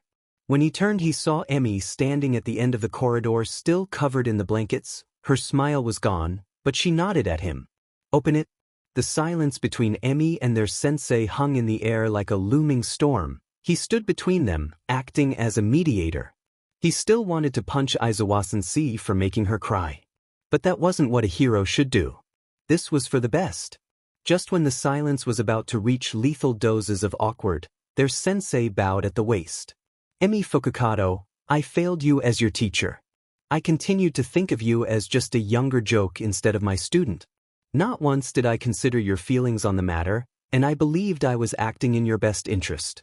I've come to realize the error of my ways.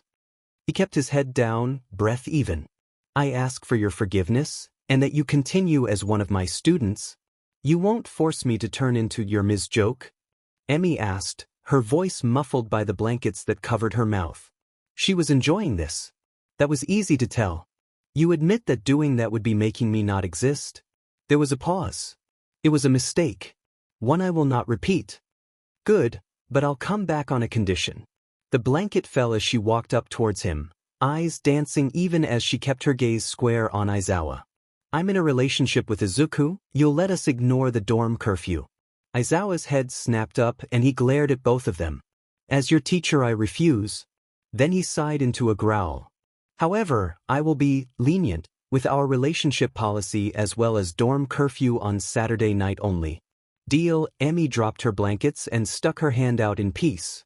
You're lucky I'm a cheerful and understanding person, otherwise I might hold a grudge that will end up in a series of nasty pranks that will leave you hating life by the time I graduate. I look forward to your many years of detention and being a pain in my neck. They shook hands.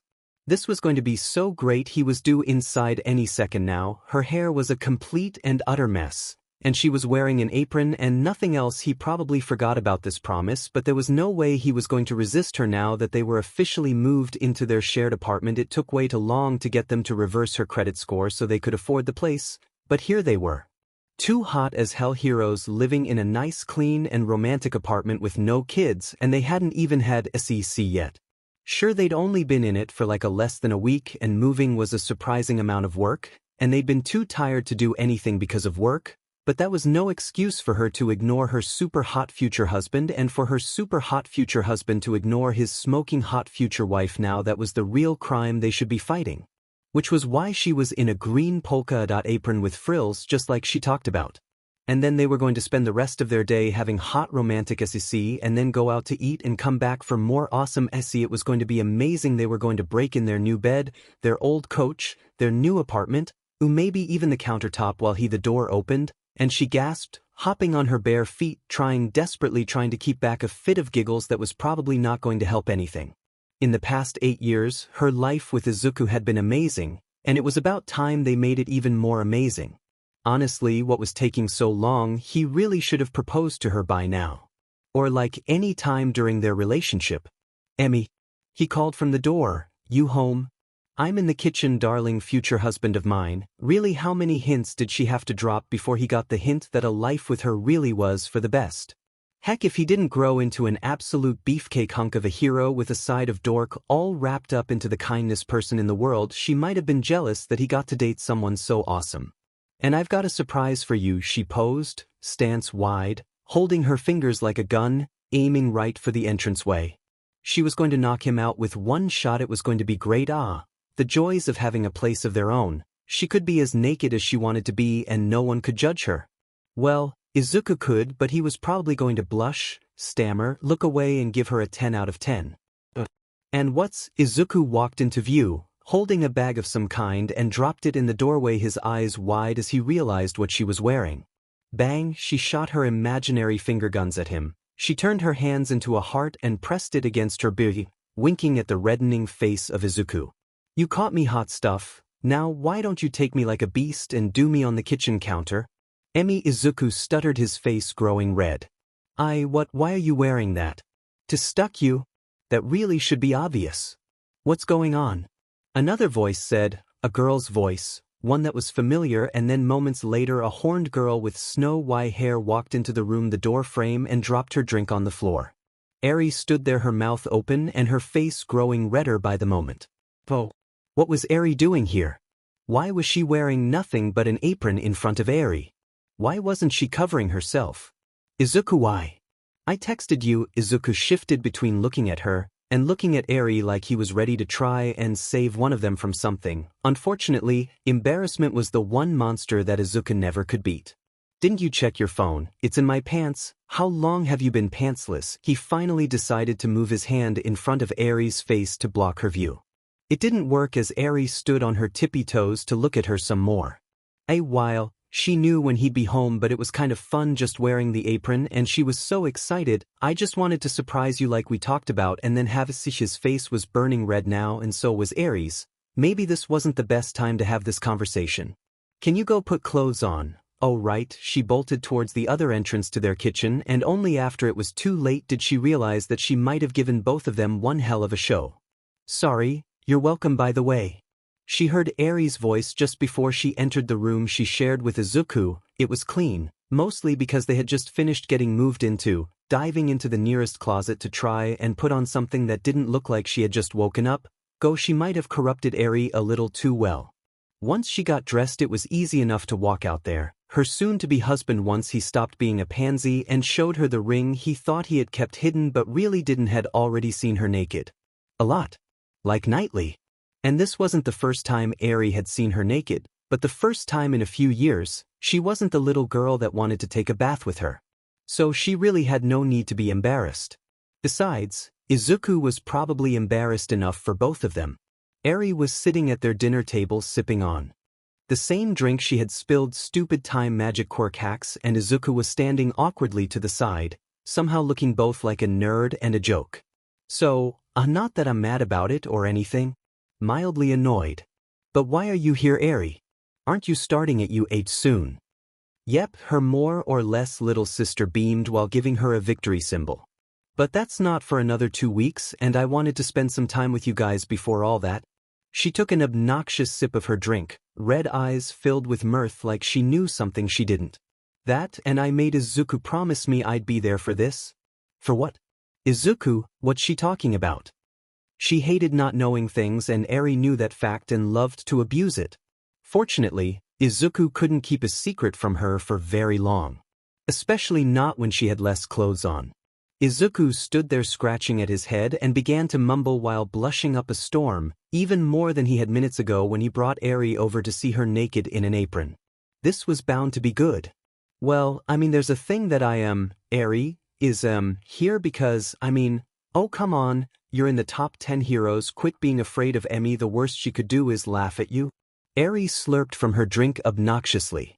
Was she refilling it with her quirk? Yeah, but this is private, Izuku groaned, hands still fumbling with whatever was in his pocket. Oh, was it a present? Can't you wait for me to do this? Nope, I'm the reason you two got together, so I want to see this. It technically was the truth. She sighed, placing one hand on her hip. Izuku, really, what's up?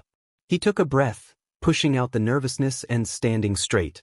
As cute as his nervousness was, he was a lot more handsome when his confidence shined through. They were so going to have some aggressive cuddling tonight. Well, as you know, Emmy, we've been dating for a long time now. And I guess I'm a bit late in asking this. No, it's he, Eri commented, rolling her eyes and smiling.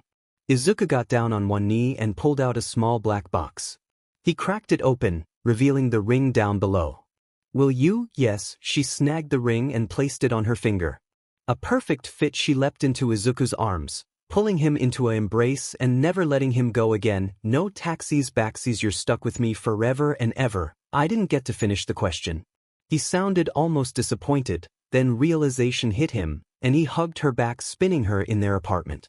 Wait, you said yes, Emmy. I can't tell you how happy this made me. Wait, did you think I was going to say no? His eyes went wide and he began to stutter once again. Well, oh, who cares, we're getting married. Oh, we should go to Hawaii for our honeymoon. Wait, better idea. Let's just go elope right now. We can have our Christmas cards say we eloped, and not tell anyone for the next 6 months. Oh, and we can go to Hawaii sooner. This is a good idea. See, this is why you should have married me. Oh, wait, you did. I support the Hawaii trip. Can I come? Eri grinned, still sipping on her drink. What? No, why are you even here for this? She should be having a sea and enjoying her boyfriend, now fiancé, and halfway onto a plane to their honeymoon, 'cause I take responsibility for this relationship. Eri winked at her. That's okay though, you can have him this time. Yep, she really messed up corrupting her.